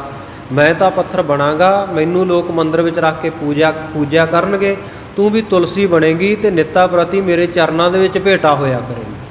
ਅਤੇ ਅੱਜ ਵੀ ਜਦੋਂ ਸਾਲਗ੍ਰਾਮ ਦੀ ਪੂਜਾ ਕਰਦੇ ਆ, ਸ਼ੁੱਧ ਜਲ ਦੇ ਵਿੱਚ, ਗੜਵੀ ਦੇ ਵਿੱਚ ਤੁਲਸੀ ਦੇ ਪੱਤੇ ਪਾ ਕੇ ਚੜ੍ਹਾਏ ਜਾਂਦੇ ਆ ਸਾਧ ਸੰਗਤ ਜੀ। ਉਹ ਠਾਕੁਰ ਦੁਆਰਿਆਂ ਦੇ ਵਿੱਚ ਇੱਕ ਠਾਕੁਰ ਦੁਆਰਾ ਹੁੰਦਾ, ਇੱਕ ਸ਼ਿਵ ਦੁਆਲਾ ਹੁੰਦਾ। ਸ਼ਿਵ ਦੁਆਲਾ ਉਹ ਹੁੰਦਾ ਜਿੱਥੇ ਸ਼ਿਵ ਜੀ ਦੀ ਪੂਜਾ ਹੁੰਦੀ ਆ, ਸ਼ਿਵਲਿੰਗ ਦੀ ਪੂਜਾ ਲੋਕ ਕਰਦੇ ਆ। ਠਾਕੁਰ ਦੁਆਰਾ ਵਿਸ਼ਨੂੰ ਭਗਵਾਨ ਦੇ ਮੰਦਰਾਂ ਨੂੰ ਕਿਹਾ ਜਾਂਦਾ ਹੈ, ਅਤੇ ਬ੍ਰਹਮਾ ਜੀ ਦਾ ਤਾਂ ਕੋਈ ਮੰਦਰ ਹੈ ਹੀ ਨਹੀਂ, ਇੱਕੋ ਹੀ ਹੈ ਪੁਸ਼ਕਰ, ਜਿੱਥੇ ਬ੍ਰਹਮਾ ਦਾ ਜਨਮ ਹੋਇਆ। ਸੋ ਉਹਦੀ ਪੂਜਾ ਲੋਕ ਨਹੀਂ ਕਰਦੇ। ਅਤੇ ਸਾਨੂੰ ਸਿੱਖਾਂ ਨੂੰ ਸਤਿਗੁਰੂ ਸੱਚੇ ਪਾਤਸ਼ਾਹ ਨੇ ਨਾ ਸਾਰੇ ਦੇਵੀ ਦੇਵਤਿਆਂ ਦੀ ਪੂਜਾ ਤੋਂ ਹਟਾਇਆ, ਪੂਜਾ ਤੋਂ ਜ਼ਰੂਰ ਹਟਾਇਆ, ਪਰ ਇਹਨਾਂ ਦੀ ਆਪਾਂ ਨਿੰਦਿਆ ਵੀ ਨਹੀਂ ਕਰਨੀ, ਕਿਉਂਕਿ ਪਰਮੇਸ਼ਰ ਦੇ ਭਾਣੇ ਮੁਤਾਬਕ ਹੀ ਸਾਧ ਸੰਗਤ ਜੀ ਆਪੋ ਆਪਣੀਆਂ ਡਿਊਟੀਆਂ ਨਿਭਾ ਗਏ ਹੈ। ਜਿਵੇਂ ਵਾਹਿਗੁਰੂ ਨੇ ਇਹਨਾਂ ਦੀਆਂ ਡਿਊਟੀਆਂ ਲਾਈਆਂ ਕਰ ਗਏ, ਪਰ ਗੁਰੂ ਕੇ ਸਿੱਖਾਂ ਵਾਸਤੇ ਵਚਨ ਹੈ, ਮੈਂ ਨਾ ਗਨੇਸਹਿ ਪ੍ਰਥਮ ਮਨਾਊਂ, ਕਿਸਨ ਬਿਸਨ ਕਬਹੂ ਨਹਿ ਧਿਆਊਂ, ਕਾਨ ਸੁਨੇ ਪਹਿਚਾਨ ਨਾ ਤਿੰਨ ਸੋ, ਲਿਵ ਲਾਗੀ ਮੋਰੀ ਪਗਨ ਸੋ। ਸਤਿਗੁਰੂ ਸੱਚੇ ਪਾਤਸ਼ਾਹ ਕਹਿੰਦੇ ਨਾ ਕ੍ਰਿਸ਼ਨ ਨੂੰ, ਨਾ ਵਿਸ਼ਨੂੰ ਨੂੰ, ਨਾ ਸ਼ਿਵ ਜੀ ਨੂੰ, ਕਿਸੇ ਦੇਵੀ ਦੇਵਤੇ ਨੂੰ ਨਹੀਂ। ਗੁਰੂ ਕਾ ਸਿੱਖ ਇੱਕ ਅਕਾਲ ਪੁਰਖ ਵਾਹਿਗੁਰੂ ਦਾ ਉਪਾਸ਼ਕ ਹੈ। ਸੋ ਇਹ ਜਿਹੜੇ ਨਗਰ ਦੇ ਲੋਕ ਹੈ, ਰਾਜੇ ਸ਼ਿਵਨਾਵ ਦੀ ਪਰਜਾ, ਉਹ ਗੁਰੂ ਕੇ ਸਿੱਖ ਦੀ ਪੂਜਾ ਦੀ ਅਨੋਖੀ ਜਿਹੀ ਰੀਤੀ ਦੇਖ ਕੇ ਕਹਿੰਦੇ ਆ, ਕਹਿੰਦੇ ਨਾ ਇਹ ਕੋਈ ਪੂਜਾ ਕਰਦਾ ਦਿਸਦਾ ਹੈ, ਨਾ ਸੂਰਜ ਨੂੰ ਇਹ ਅਰਗ ਦਿੰਦਾ, ਪਾਣੀ ਚੜਾਉਂਦਾ, ਅਤੇ ਨਾ ਸਾਲਗ੍ਰਾਮ ਦੀ ਪੂਜਾ ਸੇਵਾ ਕਰਦਾ ਹੈ। ਹੋਰ ਤਾਂ ਹੋਰ ਇਹ ਸਾਡੇ ਵਾਂਗੂ ਮੱਥੇ ਉੱਤੇ ਤਿਲਕ ਵੀ ਨਹੀਂ ਲਾਉਂਦਾ। ਜਦੋਂ ਸਾਰੇ ਨਗਰ ਦੇ ਵਿੱਚ ਇਹ ਗੱਲ ਫੈਲ ਗਈ, ਸਾਰੇ ਕਹਿਣ ਲੱਗੇ ਵੀ ਹੈ ਤਾਂ ਇਹ ਬਾਣੀਆਂ, ਹੈ ਤਾਂ ਵਪਾਰੀ, ਪਰ ਇਹ ਧਰਮ ਤੋਂ ਭ੍ਰਿਸ਼ਟਿਆ ਹੋਇਆ ਹੈ। ਲੋਕਾਂ ਨੇ ਜਾ ਕੇ ਚੁਗਲੀ ਕਰ ਦਿੱਤੀ ਰਾਜੇ ਸ਼ਿਵਨਾਵ ਕੋਲੇ। ਕਹਿਣ ਲੱਗੇ ਜੀ ਸਮੁੰਦਰ ਪਾਰ ਤੋਂ ਇੱਕ ਸ਼ਾਹੂਕਾਰ ਵਪਾਰੀ ਆਇਆ ਹੈ, ਹਿੰਦੁਸਤਾਨ ਦਾ ਵਾਸੀ ਹੈ, ਹਿੰਦਵੈਣ ਦਾ ਰਹਿਣ ਵਾਲਾ, ਭਾਰਤ ਦਾ, ਪਰ ਹਿੰਦੂ ਧਰਮ ਦੇ ਤਾਂ ਉਹਦੇ ਵਿੱਚ ਕੋਈ ਲੱਛਣ ਹੀ ਨਹੀਂ ਹਨ। ਜਗ ਤੇ ਨਹੀਂ ਰੀਤ ਕੋ ਰਾਹੀ। ਉਹ ਤਾਂ ਸੰਸਾਰ ਦੇ ਨਾਲੋਂ ਇੱਕ ਨਿਰਾਲੀ ਰੀਤੀ ਦਾ ਰਾਹੀ ਬਣਿਆ ਹੋਇਆ ਹੈ। ਨਿਰਾਲਾ ਹੀ ਉਹਨੇ ਆਪਣਾ ਪੂਜਾ ਦਾ ਢੰਗ ਅਪਣਾਇਆ ਹੋਇਆ ਹੈ। ਸੁਣੀ ਭੂਪ ਔਰ ਅਚਰਜ ਧਾਰਾ। ਰਾਜੇ ਸ਼ਿਵਨਾਭ ਨੇ ਜਦੋਂ ਆਹ ਗੱਲ ਸੁਣੀ, ਮਨ ਵਿੱਚ ਬੜੀ ਅਚਰਜਤਾ, ਬੜੀ ਹੈਰਾਨਗੀ ਧਾਰਨ ਕੀਤੀ। ਮਨ ਸੁਖ ਪਟ ਮਨ ਜੋ ਤਾਰਾ। ਉਸ ਵੇਲੇ ਭਾਈ ਮਨਸੁਖ ਸ਼ਾਹ ਨੂੰ ਬੁਲਾਉਣ ਵਾਸਤੇ ਇੱਕ ਮਨੁੱਖ ਭੇਜਿਆ। ਏਕ ਨਲੇਰ ਰਜਤ ਪਣ ਗੰਗਾ। ਗੁਰੂ ਕਾ ਸਿੱਖ ਸਾਧ ਸੰਗਤ ਜੀ ਮਰਿਆਦਾ ਪੁਰਸ਼ੋਤਮ ਸੀ। ਰਾਜੇ ਦਾ ਸਤਿਕਾਰ ਕਰਨ ਵਾਸਤੇ ਵੀ ਰਾਜਾ ਵੱਡਾ ਹੁੰਦਾ ਪ੍ਰਜਾ ਤੋਂ। ਇਹ ਗੁਰੂ ਕੇ ਸਿੱਖ ਨੇ ਇੱਕ ਨਾਰੀਅਲ ਤੇ ਚਾਂਦੀ ਦੇ ਰੁਪਈਏ ਮਾਇਆ ਕੁਝ ਨਾਲ ਲਈ। ਗਇਓ ਚਾਰ ਦੇ ਭੇਟ ਨ ਸੁਨਗਾ। ਕਿਉਂ ਪ੍ਰੇਮ ਭੇਟਾ ਲੈ ਕੇ ਨਿਸੰਗ ਹੀ ਰਾਜੇ ਦੇ ਕੋਲ ਚਲਿਆ ਗਿਆ। ਦੇ ਭੂਪਤ ਕੋ ਬੰਦਨ ਕੀਨਾ। ਇਹ ਪ੍ਰੇਮ ਭੇਟਾ ਰੱਖ ਕੇ ਰਾਜੇ ਨੂੰ ਨਮਸਕਾਰ ਕੀਤੀ। ਬੈਸ ਨਾਮ ਸ੍ਰੀ ਨਾਨਕ ਦੀਨਾ। ਤੇ ਜਦੋਂ ਕੋਲੇ ਬੈਠਿਆ ਰਾਜੇ ਦੇ ਤੇ ਮੁਖੋਂ ਸਤਿਗੁਰੂ ਸਾਹਿਬ ਜੀ ਦਾ ਵਚਨ, ਸਤਿਗੁਰੂ ਸਾਹਿਬ ਜੀ ਦਾ ਨਾਮ ਲਿਆ। ਗੁਰੂ ਕਾ ਸਿੱਖ ਮਨਸੁਖ ਸ਼ਾਹ ਬੈਠਣ ਲੱਗਿਆ, ਕਹਿੰਦਾ ਧੰਨ ਗੁਰੂ ਨਾਨਕ ਦੇਵ ਜੀ, ਕਿਉਂਕਿ ਗੁਰੂ ਕੇ ਸਿੱਖ ਦੀ ਨਿਸ਼ਾਨੀ ਹੈ ਭਾਈ। ਉਹ ਬਹਿੰਦਾ ਉੱਠਦਾ, ਖਾਂਦਾ ਪੀਂਦਾ, ਜਿੱਥੇ ਵੀ ਜਾਵੇ ਉਹਦੇ ਮੁਖੋਂ ਹਮੇਸ਼ਾ ਆਪਣੇ ਸਤਿਗੁਰੂ ਜੀ ਦੀ ਯਾਦ ਦੇ ਵਚਨ ਹੀ ਨਿਕਲਦੇ ਆ। ਵਾਹਿਗੁਰੂ ਵਾਹਿਗੁਰੂ ਸਤਿਨਾਮ ਵਾਹਿਗੁਰੂ ਧੰਨ ਗੁਰੂ ਨਾਨਕ ਨਿਕਲਦਾ ਹੈ।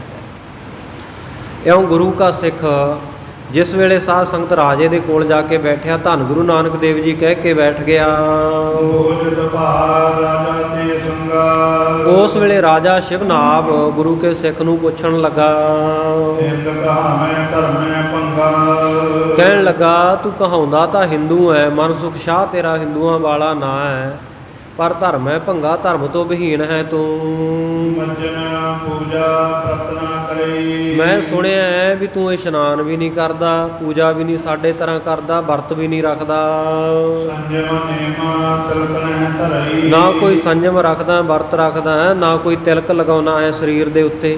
ਹੁਣ ਇਹਨਾਂ ਨੂੰ ਕੀ ਪਤਾ ਵੀ ਗੁਰੂ ਕਾ ਸਿੱਖ ਤਾਂ ਅੰਮ੍ਰਿਤ ਵੇਲੇ ਇਸ਼ਨਾਨ ਕਰ ਲੈਂਦਾ, ਕਿਉਂਕਿ ਸੂਰਜ ਨੂੰ ਪੂਜਣ ਵਾਲੇ, ਸੂਰਜ ਨੂੰ ਪਾਣੀ ਚੜਾਉਣ ਵਾਲੇ ਜਿਹੜੇ ਇਹ ਲੋਕ ਸਨ, ਇਹਨਾਂ ਨੇ ਫਿਰ ਸਾਧ ਸੰਗਤ ਜੀ ਅੰਮ੍ਰਿਤ ਵੇਲੇ ਤਾਂ ਇਸ਼ਨਾਨ ਕਰਕੇ ਕੀ ਕਰਨਗੇ? ਉਸ ਵੇਲੇ ਤਾਂ ਸੂਰਜ ਹੁੰਦਾ ਹੀ ਨਹੀਂ।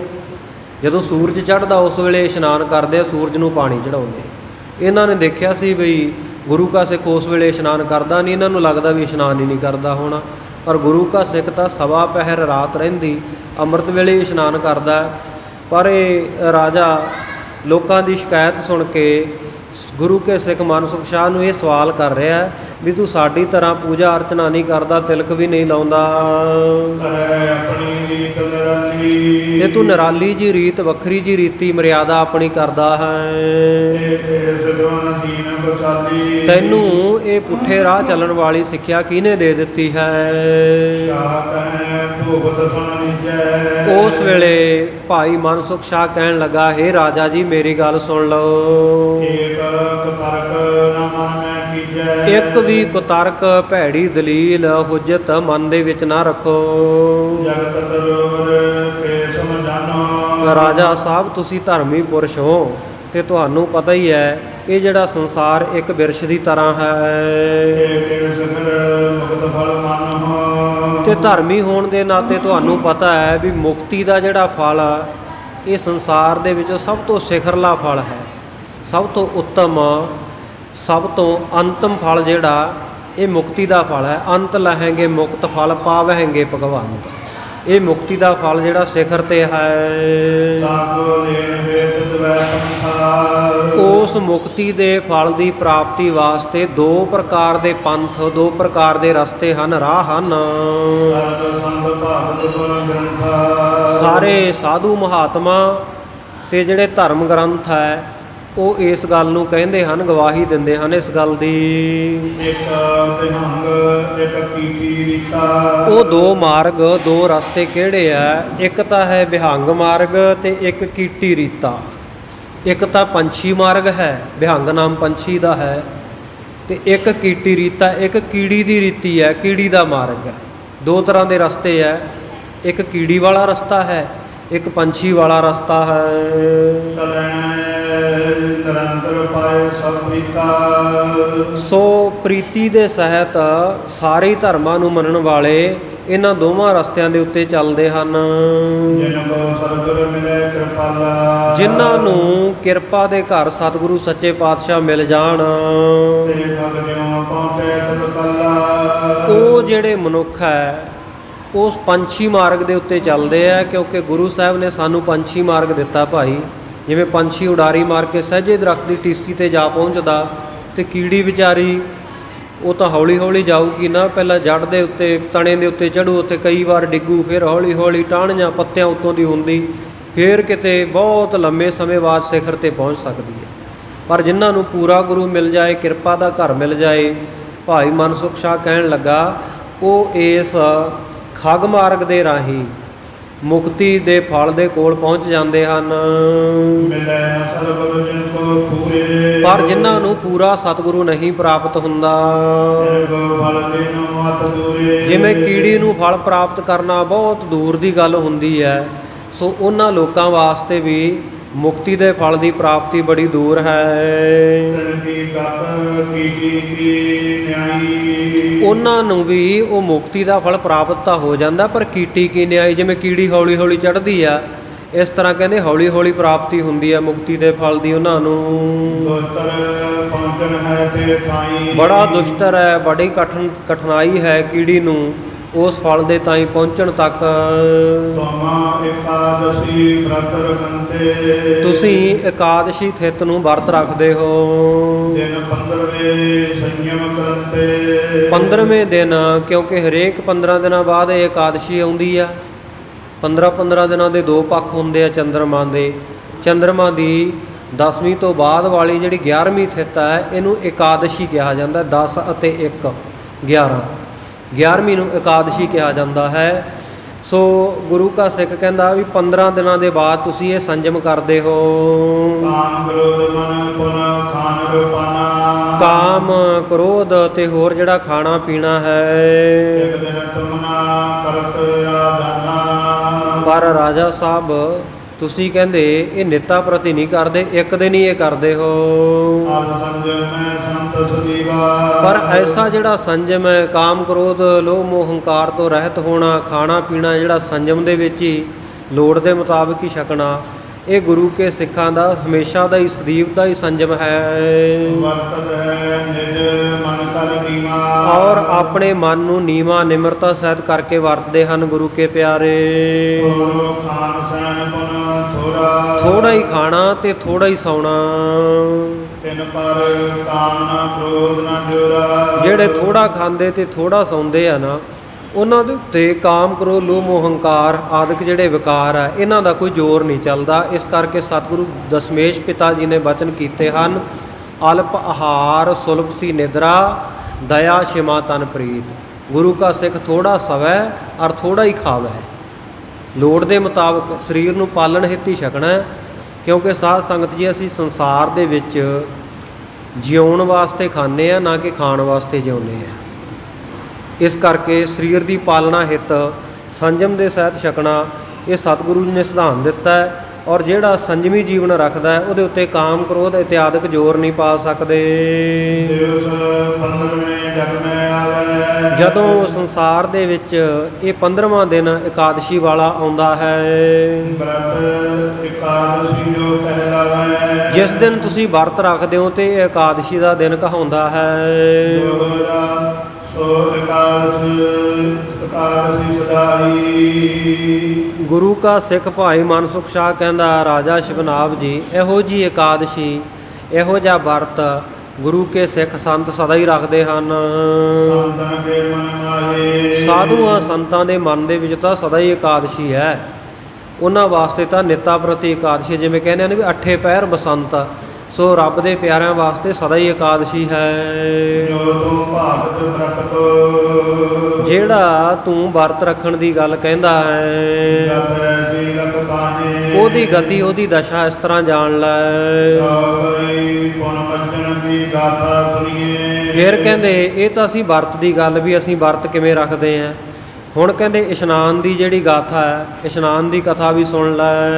ਨੇਤੇ ਨਹਾਨ ਹਲਕ ਫਲ ਜਨੀਏ, ਨਹਾਉਣ ਦਾ ਇਸ਼ਨਾਨ ਕਰਨ ਦਾ ਜਿਹੜਾ ਫਲ ਹੈ ਕਹਿੰਦੇ ਨਿਸ਼ਚੈ ਕਰਕੇ ਜਾਣ ਲੈ ਵੀ ਬਹੁਤ ਵੱਡਾ ਫਲ ਮਿਲਦਾ ਇਸ਼ਨਾਨ ਕਰਨ ਨਾਲ ਵੀ। ਜਾਮ ਜਾਮਨੀ ਨਾਮ ਨ ਕਰਹੀ। ਜਿਹੜਾ ਕੋਈ ਗੁਰੂ ਕਾ ਸਿੱਖ ਪਹਿਰ ਰਾਤ ਰਹਿੰਦੀ ਅੰਮ੍ਰਿਤ ਵੇਲੇ 3-4 ਵਜੇ ਇਸ਼ਨਾਨ ਕਰ ਲੈਂਦਾ ਹੈ, ਪੰਚਨ ਭਾਰ ਦਾਨ ਫਰ ਫਰਹੀ। ਉਹਨੂੰ ਕਹਿੰਦੇ ਸਵਾ ਮਣ ਸੋਨਾ ਦਾਨ ਕਰਨ ਜਿੰਨਾ ਫਲ ਪ੍ਰਾਪਤ ਹੁੰਦਾ ਹੈ। ਅੰਮ੍ਰਿਤ ਵੇਲੇ ਦੇ ਇਸ਼ਨਾਨ ਦੀ ਇੰਨੀ ਵੱਡੀ ਮਹਾਨਤਾ ਹੈ। ਚਤੁਰ ਘੜੀ ਨੇ ਤੇ ਜੋ ਨਾਵੇ। ਫਿਰ ਕਹਿੰਦੇ ਜਿਹੜਾ ਕੋਈ ਗੁਰੂ ਕਾ ਸਿੱਖ 4 ਘੜੀਆਂ ਉਸ ਤੋਂ ਲੇਟ ਦੇਰੀ ਦੇ ਨਾਲ ਨਹਾਉਂਦਾ ਇਸ਼ਨਾਨ ਕਰਦਾ ਹੈ, ਤਿਤਨੋ ਦਾਨ ਰਜਤ ਫਲ ਪਾਵੇ। ਕਹਿੰਦੇ ਉਹਨੂੰ ਫਿਰ ਸਵਾ ਮਣ ਚਾਂਦੀ ਦਾਨ ਕਰਨ ਜਿੰਨਾ ਫਲ ਪ੍ਰਾਪਤ ਹੁੰਦਾ ਹੈ। ਘੜੀ ਰਹਿਣ ਤੇ ਕਰੇ ਇਸ਼ਨਾਨਾ। ਤੇ ਜਿਹੜਾ 1 ਘੜੀ ਦਿਨ ਚੜ੍ਹਨ ਤੋਂ ਪਹਿਲਾਂ ਇਸ਼ਨਾਨ ਕਰਦਾ ਹੈ ਫਲ ਵੈ ਖੀਰ ਸੁਆਮਨ ਦਾਨਾ। ਉਹਨੂੰ ਵੀ ਫਲ ਦੀ ਪ੍ਰਾਪਤੀ ਹੁੰਦੀ ਹੈ, ਪਰ ਫਲ ਦਾ ਮਹਾਤਮ ਘਟ ਜਾਂਦਾ ਹੈ। ਉਹਨੂੰ ਜਿਵੇਂ ਸਵਾ ਮਣ ਦੁੱਧ ਦਾਨ ਕੀਤਾ ਹੋਵੇ ਉਨਾ ਕੁ ਫਲ ਪ੍ਰਾਪਤ ਹੁੰਦਾ ਹੈ। ਪ੍ਰਤਕਾਰ ਉੱਠ ਕਰ ਜੋ ਨਹਾਵੇ। ਫਿਰ ਕਹਿੰਦੇ ਜਿਹੜਾ ਕੋਈ ਸਵੇਰ ਹੋਈ ਤੋਂ ਦਿਨ ਚੜ੍ਹੇ ਤੋਂ ਉੱਠ ਕੇ ਨਹਾਉਂਦਾ ਹੈ, ਮਨ ਜਲ ਦਾਨ ਕਰੇ ਫਲ ਪਾਵੇ। ਉਹ ਸਾਧ ਸੰਗਤ ਜੀ ਪ੍ਰਾਤ ਕਾਲ ਦਿਨ ਦੇ ਚੜ੍ਹਾਅ ਤੋਂ ਪਹਿਲਾਂ ਸੂਰਜ ਉੱਗਣ ਤੋਂ ਪਹਿਲਾਂ ਜਿਹੜਾ ਨਹਾ ਲੈਂਦਾ ਇਸ਼ਨਾਨ ਕਰ ਲੈਂਦਾ ਉਹਨੂੰ ਵੀ ਪ੍ਰਾਪਤੀ ਤਾਂ ਹੁੰਦੀ ਹੈ, ਪਰ ਉਹਨੂੰ 1 ਮਣ ਜਲ ਦਾਨ ਕੀਤੇ ਜਿੰਨਾ, ਜਿਵੇਂ ਆਪਾਂ ਛਬੀਲਾਂ ਲਾ ਕੇ ਜਲ ਦਾਨ ਕਰਦੇ ਆ ਨਾ, ਕਹਿੰਦੇ ਓਨਾ ਫਲ ਉਹਨੂੰ ਪ੍ਰਾਪਤ ਹੁੰਦਾ ਹੈ। ਦਿਵਸ ਚਰੇ ਤੇ ਨਹਾਵੇ ਜੋ। ਫਿਰ ਕਹਿੰਦੇ ਜਿਹੜਾ ਸੂਰਜ ਚੜ੍ਹੇ ਤੋਂ ਨਹਾਉਂਦਾ ਐਨ ਕਰੜੀ ਧੁੱਪ ਚੜੀ ਹੋਵੇ, ਤਾਂ ਜੋ ਹੋਵੇ ਨਾ ਪੁਨ ਫਲ ਕੋ। ਕਹਿੰਦੇ ਉਹ ਜਿਹੜੇ ਸੂਰਜ ਨੂੰ ਦੇਖ ਕੇ ਸੂਰਜਮੁਖੀ ਸਿੱਖ ਹੁੰਦੇ ਆ ਨਾ, ਉਹਨਾਂ ਨੂੰ ਕਿਸੇ ਫਲ ਦੀ ਪ੍ਰਾਪਤੀ ਨਹੀਂ ਹੁੰਦੀ। ਫਲ ਏਤੋ ਹੀ ਦੇ ਪੁਨੀਤਾ। ਹਾਂ, ਫਲ ਇੰਨਾ ਕੁ ਜ਼ਰੂਰ ਹੈ ਵੀ ਉਹਨਾਂ ਦੀ ਦੇਹ ਹੀ ਪਵਿੱਤਰ ਹੋ ਜਾਂਦੀ ਹੈ, ਗਿੱਡਾਂ ਗੁੱਡਾਂ ਲੈ ਜਾਂਦੀਆਂ। ਤੇ ਨਾਮ ਨੇ ਆਦੀ ਰੀਤਾ। ਇਸ ਪ੍ਰਕਾਰ ਕਹਿੰਦੇ ਜਿਹੜਾ ਨਿੱਤਾ ਪ੍ਰਤੀ ਇਸ਼ਨਾਨ ਕਰਨਾ ਹੈ ਰਾਤ ਦੇ ਸਮੇਂ ਅੰਮ੍ਰਿਤ ਵੇਲੇ, ਇਹ ਕਹਿੰਦੇ ਆਦੀ ਰੀਤਾ ਹੈ, ਪੁਰਾਤਨ ਸਮੇਂ ਦੀ ਇਹ ਰੀਤੀ ਮਰਿਆਦਾ ਹੈ। ਨਿਗਮਾਤਮ ਹੀ ਅਹਨ ਦੇਸ਼ਾ। ਔਰ ਧਾਰਮ ਸ਼ਾਸਤਰਾਂ ਦੀ ਵੇਦਾਂ ਪੁਰਾਣਾਂ ਦੀ ਵੀ ਇਹੋ ਹੀ ਆਗਿਆ ਹੈ। ਨੈ ਕਛ ਮੇਰੇ ਵਾਕ ਨਰੇਸ਼ਾ। ਇਹ ਰਾਜਾ ਇਹ ਨਾ ਜਾਣੀ ਵੀ ਇਹ ਮਨਸੁਖ ਸਾਧ ਜਾਂ ਆਪਣੀਆਂ ਬਣਾਈਆਂ ਗੱਲਾਂ, ਧਰਮ ਗ੍ਰੰਥਾਂ ਵਿੱਚ ਵੀ ਐਸਾ ਲਿਖਿਆ ਹੋਇਆ ਹੈ। ਜੇ ਤੂੰ ਅਸ ਸੰਤੈ ਬਜਾਏ ਸਾ। ਜੇਕਰ ਕਹਿੰਦੇ ਤੂੰ ਇਹੋ ਜਿਹੇ ਸੰਸ਼ੇ ਪੈਦਾ ਕਰੇਗਾ, ਆਪਣੇ ਮਨ ਦੇ ਵਿੱਚ ਸ਼ੰਕੇ ਰੱਖੇਗਾ ਭਾਨੋ ਕੇ ਤੇ ਮੱਜਨ ਆਇਸ। ਵੀ ਸੂਰਜ ਚੜ੍ਹੇ ਤੋਂ ਇਸ਼ਨਾਨ ਕਰਨ ਦੀ ਤੂੰ ਆਗਿਆ ਦਿੰਦਾ ਜਿਵੇਂ ਲੋਕਾਂ ਨੂੰ, ਤਾਂ ਪਰ ਮੇਰੇ ਬਚਨ ਸੁਣੀਜੈ। ਇਹਦੇ ਉੱਤੇ ਕਹਿੰਦੇ ਮੇਰੇ ਬਚਨ ਸੁਣ ਲੈ।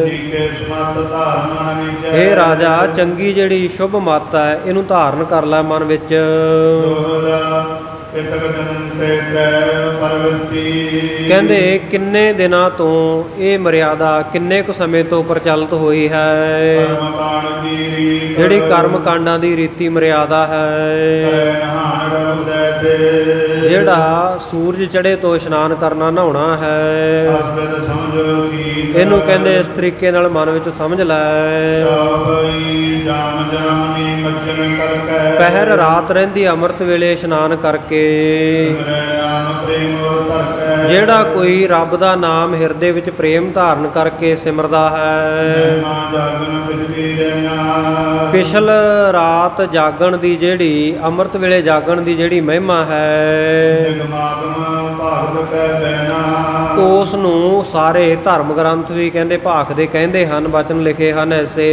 ਪੁਨ ਪਾਹਨ ਪੂਜਨ ਪ੍ਰਕਾਰਾ। ਫਿਰ ਕਹਿੰਦੇ ਇਸ ਤੋਂ ਬਾਅਦ ਕਹਿੰਦੇ ਜਿਹੜੇ ਪੱਥਰਾਂ ਨੂੰ ਪੂਜਣ ਦੀ ਕਿਸਮ ਹੈ, ਜਿਹੜੀ ਪੂਜਾ ਹੈ, ਸੋ ਮੈਂ ਕਹੂੰ ਸੁਨੋ ਨਿਰਧਾਰਾ। ਉਹ ਵੀ ਮੈਂ ਦੱਸਦਾ ਰਾਜਾ, ਇਹਨੂੰ ਕਹਿੰਦੇ ਚੰਗੀ ਤਰ੍ਹਾਂ ਨਿਰਣਾ ਕਰਕੇ ਸੁਣ ਲੈ। ਆਤਨਾ ਪੀਤਨਾ ਦੇ ਉਪਦੇਸ਼ਾ। ਕਿਉਂਕਿ ਜਿਹੜਾ ਪੱਥਰ ਹੈ ਇਹ ਖਾ ਨਹੀਂ ਸਕਦਾ, ਕੁਝ ਪੀ ਨਹੀਂ ਸਕਦਾ, ਕੋਈ ਉਪਦੇਸ਼ ਨਹੀਂ ਦੇ ਸਕਦਾ ਬੋਲ ਕੇ। ਆਏ ਸੇ ਮੈਂ ਕਿਆ ਫਲ ਦੇਸਾ। ਜੇ ਮੈਂ ਤੇਰੀ ਗੱਲ ਮੰਨ ਕੇ ਪੱਥਰ ਦੀ ਪੂਜਾ ਸਾਲਗ੍ਰਾਮ ਦੀ ਕਰ ਲਾਂ ਤੇ ਕਹਿੰਦੇ ਮੈਨੂੰ ਇਹ ਕੀ ਫਲ ਪ੍ਰਾਪਤ ਹੋਵੇਗਾ, ਕਿਸ ਤਰ੍ਹਾਂ ਦੀ ਮੈਂ ਪ੍ਰਾਪਤੀ ਕਰਾਂਗਾ। ਸਤਿਗੁਰ ਪੂਰਨ ਪਰਮ ਕਿਰਪਾਲਾ। ਮੇਰੇ ਤਾਂ ਪੂਰੇ ਸਤਿਗੁਰੂ ਨਾਨਕ ਦੇਵ ਜੀ ਹਨ, ਜਿਹੜੇ ਮਹਾਨ ਹਨ, ਸੰਪੂਰਨ ਹਨ ਤੇ ਕਿਰਪਾ ਦਾ ਘਰ ਹਨ। ਤੈ ਸੇਵ ਫਲ ਲਿਉ ਵਿਸਾਲਾ। ਮੈਂ ਤਾਂ ਉਹਨਾਂ ਦੀ ਸੇਵਾ ਕਰਕੇ, ਉਹਨਾਂ ਦਾ ਸਿਮਰਨ ਕਰਕੇ, ਉਹਨਾਂ ਦੇ ਬਚਨ ਮੰਨ ਕੇ ਵਿਸ਼ਾਲ ਫਲ, ਵੱਡਾ ਫਲ ਪ੍ਰਾਪਤ, ਮੁਕਤੀ ਫਲ ਪ੍ਰਾਪਤ ਕਰਦਾ ਹਾਂ। ਜਗਤ ਧਾਰਨ ਹਿਤ ਤਨ ਧਾਰਾ। ਕਿਉਂਕਿ ਸਤਿਗੁਰੂ ਨਾਨਕ ਦੇਵ ਮਹਾਰਾਜ ਜੀ ਨੇ ਸੰਸਾਰ ਨੂੰ ਤਾਰਨ ਵਾਸਤੇ ਅਵਤਾਰ ਧਾਰਿਆ ਹੈ। ਕੇ ਕਾਲ ਵਿਖੇ ਅਵਤਾਰਾ। ਕਲਯੁਗ ਦੇ ਇਸ ਸਮੇਂ ਵਿੱਚ ਪਾਰ ਬ੍ਰਹਮ ਪਰਮੇਸ਼ਰ ਦਾ ਅਵਤਾਰ ਹਨ ਗੁਰੂ ਨਾਨਕ ਦੇਵ ਜੀ, ਬਚਨ ਸੁਜਨ ਕੇ ਭਾਨ ਸਮਾਨਾ। ਜਿਨ੍ਹਾਂ ਦੇ ਬਚਨ ਸੂਰਜ ਵਰਗੇ ਆ। ਸਾਨੂੰ ਸੂਰਜ ਦੀ ਪੂਜਾ ਦੀ ਲੋੜ ਨਹੀਂ, ਸਾਡਾ ਤਾਂ ਸਤਿਗੁਰੂ ਨਮੋ ਸੂਰਜ ਸੂਰਜੇ ਨਮੋ ਭਾਨ ਭਾਨੇ ਹੈ। ਸੋ ਇਸ ਕਰਕੇ ਉਹਨਾਂ ਦੇ ਬਚਨ ਹੀ ਚਾਨਣਾ ਦੇਣ ਵਾਲੇ, ਗਿਆਨ ਦੀ ਰੌਸ਼ਨੀ ਦੇਣ ਵਾਲੇ ਸੂਰਜ ਸਮਾਨ ਹਨ। ਤਮ ਗਿਆਨ ਕੀਨ ਹਮਾਨਾ। ਸਾਡਾ ਜਿਹੜਾ ਅਗਿਆਨਤਾ ਰੂਪੀ ਹਨੇਰਾ ਹੈ ਉਹ ਸਤਿਗੁਰੂ ਨੇ ਚੱਕ ਦਿੱਤਾ ਹੈ। ਮਗ ਬਿਹੰਗਮ ਜੋ ਕੋਜਨੇ ਬਤਾਲਾ। ਔਰ ਪੰਛੀ ਮਾਰਗ, ਸਹਿਜੇ ਮੁਕਤੀ ਪ੍ਰਾਪਤ ਕਰਨ ਵਾਲਾ ਰਸਤਾ ਜਿਨ੍ਹਾਂ ਨੇ ਸਾਨੂੰ ਦੱਸਿਆ। ਕੇ ਨਿਰਗ ਜਾਏ ਸੁਭ ਪਾਵਾ। ਅਸੀਂ ਉਹਨਾਂ ਦੀ ਕਿਰਪਾ ਦੇ ਨਾਲ ਮੁਕਤੀ ਦੇ ਫਲ ਦੇ ਨੇੜੇ ਜਾ ਪਹੁੰਚੇ ਹਾਂ, ਸੁੱਖ ਪ੍ਰਾਪਤ ਕਰ ਰਹੇ ਹਾਂ। ਮੈਂ ਸੰਗ ਕਰਨ ਸਭ ਕਰਮਾ। ਪਰ ਹਉਮੈ ਹੰਕਾਰ ਦੇ ਨਾਲ ਜਿਹੜੇ ਕਰਮ ਕਾਂਡ ਕਰਨੇ ਹਨ, ਜਬ ਤਬ ਬ੍ਰਤ ਆਦਿਕ ਜੋ ਧਰਮਾ। ਜਿਨ੍ਹਾਂ ਨੂੰ ਤੁਸੀਂ ਧਰਮ ਕਹਿੰਦੇ ਹੋ, ਜਪ ਤਪ ਕਰਨਾ, ਵਰਤ ਆਦਿਕ ਰੱਖਣੇ, ਸੋ ਕੀਜੀ ਮਗ ਜਾਨੋ ਐਸੇ। ਉਹਨਾਂ ਨੂੰ ਤਾਂ ਰਾਜਾ ਸਾਹਿਬ ਇਸ ਤਰ੍ਹਾਂ ਕੀੜੀ ਵਾਲਾ ਮਾਰਗ ਜਾਣ ਲਓ। ਵਰਨ ਸੁਨਾਵਤ ਹਾਂ ਤੁਝ ਜੈਸੇ। ਜਿਵੇਂ ਮੈਂ ਤੁਹਾਨੂੰ ਪੂਰਵੋਕਤ ਸਾਰਾ ਇਹ ਵਰਣਨ ਕਰਕੇ ਸੁਣਾਇਆ ਹੈ। ਤੇ ਜਨਮ ਕਰਮ ਸੁਭ ਕਰੀ। ਕਿੰਨੇ ਹੀ ਜਨਮ ਕੋਈ ਮਨੁੱਖ ਸ਼ੁਭ ਕਰਮ ਕਰੇ, ਅੰਤੈ ਕਰਨ ਮੇਲ ਪੁਨਾਰੀ। ਅੰਤःਕਰਨ ਦੀ ਜਿਹੜੀ ਮੈਲ ਹੈ ਫਿਰ ਉਹ ਦੂਰ ਹੁੰਦੀ ਹੈ। ਮਿਲੈ ਗੁਰੂ ਤਬ ਦੇ ਉਪਦੇਸ਼ਾ। ਜਦੋਂ ਅੰਤਸ਼ਕਰਨ ਦੀ ਮੈਲ ਲੱਥ ਜਾਵੇ ਫਿਰ ਪੂਰੇ ਗੁਰੂ ਦੀ ਪ੍ਰਾਪਤੀ ਹੁੰਦੀ ਹੈ। ਪੂਰਵ ਕਰਮ ਅੰਕੁਰ ਜਾ ਪ੍ਰਗਟੇ ਭੇਟਿਓ ਪੁਰਖ ਰਸਕ ਬੈਰਾਗੀ। ਮੇਟਿਓ ਅੰਧੇਰ ਮਿਲਤ ਹਰ ਨਾਨਕ, ਜਨਮ ਜਨਮ ਕੀ ਸੋਈ ਜਾਗੀ। ਜਦੋਂ ਅੰਤਸ਼ਕਰਨ ਦੀ ਮੈਲ ਉਤਰ ਕੇ ਜਨਮਾਂ ਜਨਮਾਂ ਦੀ ਸੁੱਤੀ ਹੋਈ ਕਿਸਮਤ ਜਾਗਦੀ ਆ, ਉਸ ਵੇਲੇ ਪੂਰੇ ਗੁਰੂ ਦੇ ਨਾਲ ਮਿਲਾਪ ਹੁੰਦਾ ਹੈ। ਪੂਰਾ ਗੁਰੂ ਉਸ ਵੇਲੇ ਉਪਦੇਸ਼ ਦਿੰਦਾ ਹੈ ਮੋਜੈ ਬੰਧਨ ਜਗਤ ਕਲੇਸ਼ਾ। ਤੇ ਸਾਰੇ ਜਿਹੜੇ ਬੰਧਨ ਹੈ ਉਹਨਾਂ ਨੂੰ ਸਤਿਗੁਰੂ ਸੱਚੇ ਪਾਤਸ਼ਾਹ ਜੀ ਕੱਟ ਦਿੰਦੇ ਆ। ਪੰਜੇ ਪ੍ਰਕਾਰ ਦੇ ਜਗਤ ਦੇ ਵਿੱਚ ਜਿਹੜੇ ਕਲੇਸ਼ ਹੈ, ਅਵਿਦਿਆ, ਅਸਮਤਾ, ਅਭਿਨਵੇਸ਼, ਰਾਗ ਦਵੈਸ਼, ਇਹ ਪੰਜ ਕਲੇਸ਼, ਇਹਨਾਂ ਪੰਜੇ ਕਲੇਸ਼ਾਂ ਦੀ ਸਤਿਗੁਰੂ ਜੀ ਨਿਵਰਤੀ ਕਰ ਦਿੰਦੇ ਹਨ। ਅਸ ਪ੍ਰਕਾਰ ਪਹੁੰਚੈ ਤੈ ਜਾਈ। ਇਸ ਪ੍ਰਕਾਰ ਗੁਰੂ ਕਾ ਸਿੱਖ ਉੱਥੇ ਜਾ ਪਹੁੰਚਦਾ ਹੈ। ਫਲ ਰੂਪੀ ਜੋ ਮੁਕਤ ਸੁਨਾਈ। ਜਿਹੜੀ ਫਲ ਰੂਪੀ ਮੁਕਤੀ ਦੀ ਗੱਲ ਮੈਂ ਤੈਨੂੰ ਦੱਸੀ ਆ, ਮੁਕਤੀ ਨੂੰ ਪ੍ਰਾਪਤ ਕਰ ਲੈਂਦਾ ਸਿੱਖ। ਹਉਮੈ ਭਜਨੇ ਕੀ ਬਹੁ ਗਾਥਾ। ਇਸ ਪ੍ਰਕਾਰ ਹਉਮੈ ਨੂੰ ਛੱਡਣ ਦੀ ਜਿਹੜੀ ਹੋਰ ਬਹੁਤ ਸਾਰੀ ਗਾਥਾ, ਕਥਾ, ਕਹਾਣੀ। ਉਤਰੀ ਮਨ ਸੁਭ ਨਿਰਭ ਕੇ ਸਾਥਾ। ਮਨ ਸੁਖ ਸ਼ਾਹ ਗੁਰੂ ਕੇ ਸਿੱਖ ਨੇ ਇਹ ਰਾਜੇ ਸ਼ਿਵਨਾਮ ਦੇ ਨਾਲ ਉਚਾਰਨ ਕੀਤੀ, ਇਹਨੂੰ ਬੋਲ ਕੇ ਦੱਸਿਆ, ਸਿੱਖਿਆ ਦਿੱਤੀ। ਕਈ ਸ਼ਾਬਦੀ ਬਾਣੀ ਜੋਈ। ਇਸ ਪ੍ਰਕਾਰ ਜਿਹੜੀ ਸਾਧ ਸੰਗਤ ਜੀ ਮਨਸੁਖ ਸ਼ਾਹ ਦੀ ਕਹੀ ਹੋਈ ਬਾਣੀ ਸੀ, ਮਨਸੁਖ ਸ਼ਾਹ ਦੇ ਬਚਨ ਸਨ, ਸਗਲ ਮਰਨ ਭੇਦ ਦੀ ਸੋਈ। ਉਹ ਸਾਧ ਸੰਗਤ ਗੁਰੂ ਕੇ ਸਿੱਖ ਦੇ ਬਚਨ ਨਾ ਰਾਜੇ ਸ਼ਿਵਨਾਮ ਦੇ ਹਿਰਦੇ ਨੂੰ ਭੇਦ ਗਏ, ਹਿਰਦੇ ਨੂੰ ਵਿੰਨ ਕੇ ਤੁਰ ਗਏ। ਅਸੀਂ ਤੁਫੰਗ ਮਾਰੀਏ ਜੈਸੇ। ਜਿਵੇਂ ਕਸੀ ਹੋਈ ਬੰਦੂਕ, ਭਰੀ ਹੋਈ ਬੰਦੂਕ ਆਪਾਂ ਚਲਾ ਦਈਏ, ਗੋਲੀ ਮਾਰੀਏ ਭਾਇ ਭਇਓ ਭੁਵਾਲੋ ਜੈਸੇ ਤੈਸੇ। ਤੇ ਬੰਦਾ ਸਾਹਮਣੇ ਵਾਲਾ ਜ਼ਖਮੀ ਹੋ ਜਾਂਦਾ ਨਾ, ਪੱਕੀ ਗੋਲੀ ਜਦੋਂ ਵੱਜੇਗੀ ਉਹਦੇ ਜਾ ਕੇ। ਇਉਂ ਕਹਿੰਦੇ ਇਹਦਾ ਹਿਰਦਾ ਗੁਰੂ ਕੇ ਸਿੱਖ ਦੇ ਬਚਨਾਂ ਨੂੰ ਸੁਣ ਕੇ ਘਾਇਲ ਹੋ ਗਿਆ, ਜ਼ਖਮੀ ਹੋ ਗਿਆ। ਜੋਸ਼ੀ ਲੋਕ ਭਾਉ ਨੇ ਕਰਈ। ਤੇ ਜੇ ਕਹਿੰਦੇ ਭਾਈ ਖਾਲੀ ਬੰਦੂਕ ਹੋਵੇ ਉਹ ਤਾਂ ਨਹੀਂ ਜ਼ਖਮ ਕਰ ਸਕਦੀ। ਬਿਨਾ ਕਮਾਏ ਸੋ ਐਸੋ ਕਰਈ। ਇਸ ਪ੍ਰਕਾਰ ਜਿਹੜੇ ਬਚਨ ਕਮਾਏ ਨਾ ਹੋਣ ਤੇ ਇਕੱਲੇ ਮੁੱਖੋਂ ਮੁੱਖੋਂ ਕਹੀ ਜਾਵੇ ਕੋਈ, ਕਬੀਰ ਆਵਰੈ ਕੋ ਉਪਦੇਸ਼ ਤੇ ਮੁਖ ਮੈਂ ਪਰ ਹੈ ਰੇਤ, ਰਾਸ ਬਰਹਾਨੀ ਰਾਖ ਤੇ ਖਾਇਆ ਘਰ ਕਾ ਖੇਤ, ਉਹ ਨਹੀਂ ਅਸਰ ਕਰਦੇ ਹੁੰਦੇ। ਗੁਰੂ ਕੇ ਸਿੱਖ ਨੇ ਬਚਨ ਕਮਾਏ ਹੋਏ ਹੈ, ਭਾਈ ਮਨਸੁਖ ਸ਼ਾਹ ਨੇ, ਇਸ ਕਰਕੇ ਕਮਾਏ ਹੋਏ ਬਚਨਾਂ ਦਾ ਅਸਰ ਰਾਜੇ ਤੇ ਹੋ ਰਿਹਾ ਹੈ। ਗਾਡੀ ਭਰੀ ਚਲੇ ਦੇਖਾ ਖਾਈ। ਹੋਰ ਉਦਾਹਰਨ ਦਿੰਦੇ ਆ, ਕਹਿੰਦੇ ਬਈ ਕੋਈ ਗੱਡੀ ਭਰੀ ਹੋਈ ਹੋਵੇ, ਗੱਡਾ ਲੱਦਿਆ ਹੋਵੇ, ਉਹ ਚੱਲੇ ਜਿਸ ਰਸਤੇ ਦੇ ਉੱਤੇ ਤੇ ਉੱਥੇ ਖਾਈ ਪਾਉਂਦਾ ਜਾਂਦਾ, ਪੈਰ ਡੂੰਘੀ ਪਾਉਂਦਾ ਜਾਂਦਾ ਹੈ। ਤੋਰਤ ਧਰਣੀ ਕੋ ਸੋ ਜਾਈ। ਧਰਤੀ ਦੀ ਹਿੱਕ ਨੂੰ ਤੋੜਦਾ ਜਾਂਦਾ, ਡੂੰਘੀ ਛਾਪ ਛੱਡ ਜਾਂਦਾ ਹੈ ਗੱਡਾ। ਸੁਸ਼ੀ ਜਾਏ ਉਪਰੇ ਪੁਲੀ। ਤੇ ਜਿਹੜਾ ਖਾਲੀ ਗੱਡਾ ਹੋਵੇ ਉਹ ਤਾਂ ਭਾਈ ਉੱਤੇ ਉੱਤੇ ਹੀ ਤੁਰੇਗਾ, ਪੋਲਾ ਪੋਲਾ ਹੀ ਲੰਘ ਜਾਏਗਾ। ਜੋ ਮਨ ਸੁਖੀ ਜਾਨੋ ਬੋਲੀ। ਇਸ ਤਰ੍ਹਾਂ ਮਨਸੁਖ ਸ਼ਾਹ ਦੀ ਬੋਲੀ ਜਿਹੜੀ ਹੈ ਗੌਰੀ ਹੈ, ਭਾਰੀ ਹੈ, ਵਜਨ ਹੈ ਗੁਰੂ ਕੇ ਸਿੱਖ ਦੇ ਬਚਨਾਂ ਦੇ ਵਿੱਚ, ਕਿਉਂਕਿ ਗੁਰੂ ਕੇ ਬਚਨਾਂ ਨੂੰ ਕਮਾਇਆ ਹੋਇਆ ਤੇ ਕਮਾਏ ਹੋਏ ਬਚਨ ਹੀ ਅਸਰ ਕਰਦੇ ਆ ਭਾਈ। ਤੇ ਜੇ ਆਪਣੀ ਕਮਾਈ ਨਾ ਹੋਵੇ, ਇਕੱਲਾ ਪ੍ਰਚਾਰ ਕਰੀ ਜਾਵੇ ਭਾਈ ਆਹ ਵੀ ਕਰ ਲਿਆ ਕਰੋ, ਆਹ ਵੀ ਕਰ ਲਿਆ ਕਰੋ, ਉਹ ਬਚਨ ਸਾਡੇ ਹਿਰਦਿਆਂ ਨੂੰ ਲੱਗਦੇ ਨਹੀਂ ਹੁੰਦੇ। ਗੁਰਮੁਖ ਮਨਸੋ ਕੀ ਸ਼ੁਭ ਬਾਣੀ। ਇਉਂ ਜਿਹੜਾ ਸਾਧ ਸੰਗਤ ਜੀ ਗੁਰੂ ਕਾ ਸਿੱਖ ਮਨਸੁਖ ਸ਼ਾਹ ਹੈ, ਜਿਸ ਨੂੰ ਗੁਰਮੁਖ ਕਿਹਾ, ਜਿਹਦਾ ਮੁੱਖ ਗੁਰੂ ਵੱਲ ਹੈ, ਜਿਹਨੇ ਮੁਖੀ ਗੁਰੂ ਨੂੰ ਜਾਣਿਆ ਹੈ, ਉਹਦੀ ਸ਼ੁਭ ਪਵਿੱਤਰ ਬਾਣੀ ਬੋਲ ਸੁਣ ਕੇ ਨੀਕੇ ਨਿਤਕੈ ਮਨ ਮਾਨੀ ਮਨ ਮੈਂ ਮਾਨੀ। ਚੰਗੇ ਜਾਣ ਕੇ, ਸ਼ੁਭ ਜਾਣ ਕੇ ਰਾਜੇ ਨੇ ਇਹਨਾਂ ਵਚਨਾਂ ਨੂੰ ਆਪਣੇ ਮਨ ਦੇ ਵਿੱਚ ਮੰਨ ਲਿਆ ਹੈ। ਸੋਵਤ ਵੈਸ਼ਨਵ ਚੰਗਾ। ਇਉਂ ਗੁਰੂ ਕੇ ਸਿੱਖ ਤੋਂ ਵਚਨ ਸੁਣ ਕੇ ਮਨ ਦੇ ਵਿੱਚ ਇਹ ਰਾਜਾ ਬੜਾ ਅਚੰਭਿਤ ਹੋਇਆ, ਬੜਾ ਅਚਰਜ ਹੈਰਾਨ ਹੋਇਆ। ਜਾਨੀ ਮਨ ਏਕੈ ਤਦੰਬਾ।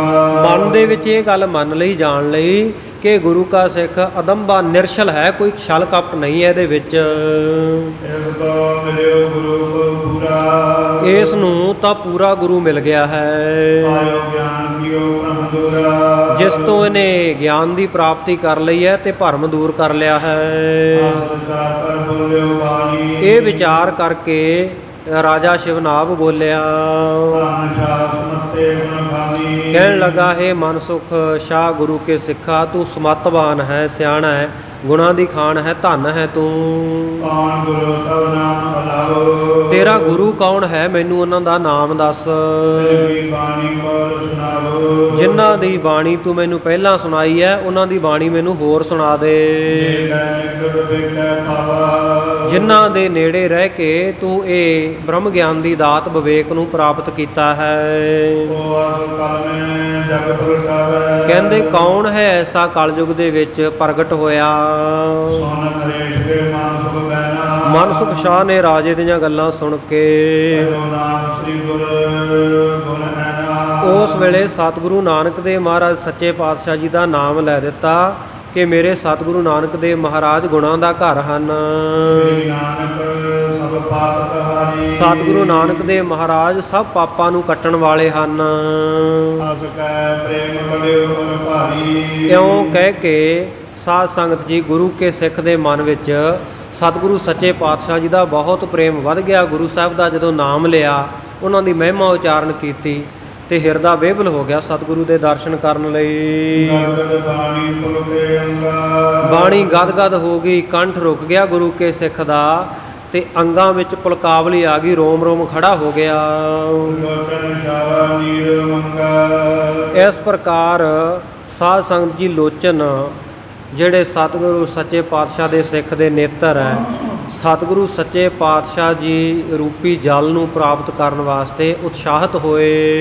ਕਿਦਰ ਕਾਲ ਮੈਂ ਧਰ ਧਰ ਧੀਰਾ। ਕੁਝ ਕੁ ਸਮਾਂ ਧੀਰਜ ਧਾਰ ਕੇ ਗੁਰਬਾਣੀ ਪੜ੍ਹਨੀ ਗਹੀਰਾ। ਗੁਰੂ ਕੇ ਸਿੱਖ ਨੇ ਜਿਹੜਾ ਗੁਣਾਂ ਦਾ ਖਜ਼ਾਨਾ ਹੈ, ਇਹਨੇ ਬਾਣੀ ਪੜ੍ਹੀ। ਪਰਮ ਪ੍ਰੇਮ ਬਹੁਤ ਉਪਜਾਵਾ। ਗੁਰੂ ਕੇ ਸਿੱਖ ਨੇ ਜਦੋਂ ਬਾਣੀ ਪੜ੍ਹੀ, ਰਾਜੇ ਦੇ ਮਨ ਦੇ ਵਿੱਚ ਵੀ ਬਹੁਤ ਪ੍ਰੇਮ ਪੈਦਾ ਹੋ ਗਿਆ।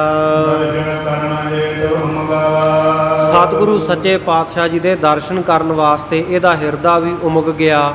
ਇਹਦੇ ਹਿਰਦੇ ਵਿੱਚ ਵੀ ਭਾਵਨਾ ਪੈਦਾ ਹੋਈ ਕਿ ਮੈਂ ਵੀ ਜਿੰਨੀ ਜਲਦੀ ਹੋ ਸਕਦਾ ਹੈ ਸਤਿਗੁਰੂ ਨਾਨਕ ਦੇਵ ਮਹਾਰਾਜ ਸੱਚੇ ਪਾਤਸ਼ਾਹ ਜੀ ਦੇ ਦਰਸ਼ਨ ਕਰਕੇ ਆਪਣੇ ਆਪ ਨੂੰ ਸਫਲਾ ਕਰ ਲਵਾਂ, ਕਿਰਤ ਕਰ ਲਵਾਂ, ਵਡਭਾਗਾ ਬਣਾ।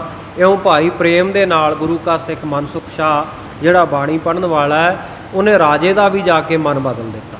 ਉਹਦੀ ਪੂਜਾ ਦੀ ਰੀਤੀ ਹੋਰ ਸੀ, ਪਰ ਗੁਰੂ ਕੇ ਸਿੱਖ ਨੇ ਜਦੋਂ ਪ੍ਰੇਮ ਦੇ ਨਾਲ ਬਾਣੀ ਪੜ੍ਹੀ ਤੇ ਸਾਧ ਸੰਗਤ ਜੀ ਪ੍ਰੇਮ ਦੇ ਵਸ ਦੇ ਵਿੱਚ, ਸਾਧ ਸੰਗਤ ਮਨੁੱਖਾਂ ਦੀ ਤਾਂ ਕੀ ਗੱਲ ਹੈ, ਪ੍ਰਮਾਤਮਾ ਵੀ ਪ੍ਰੇਮ ਦੇ ਨਾਲ ਹੀ ਵਸ ਵਿੱਚ ਆਉਂਦਾ। ਜਿਨ ਪ੍ਰੇਮ ਕੀਓ ਤਿਨ ਹੀ ਪ੍ਰਭ ਪਾਇਓ। ਜਿਨ੍ਹਾਂ ਨੇ ਪ੍ਰੇਮਾ ਭਗਤੀ ਕੀਤੀ ਆ, ਉਹਨਾਂ ਨੇ ਸਾਧ ਸੰਗਤ ਜੀ ਪਰਮੇਸ਼ਰ ਦੀ ਪ੍ਰਾਪਤੀ ਕਰ ਲਈ ਹੈ। ਜਿਵੇਂ ਭਗਤ ਧੰਨਾ ਜੀ ਦਾ ਪ੍ਰਸੰਗ ਆਪਾਂ ਭਗਤ ਜੀ ਦੇ ਜਨਮ ਦਿਹਾੜੇ ਵਾਲੇ ਦਿਨ ਵੀ ਸਰਵਣ ਕੀਤਾ ਸੀ। ਪ੍ਰੇਮਾ ਭਗਤੀ ਸੀ ਨਾ,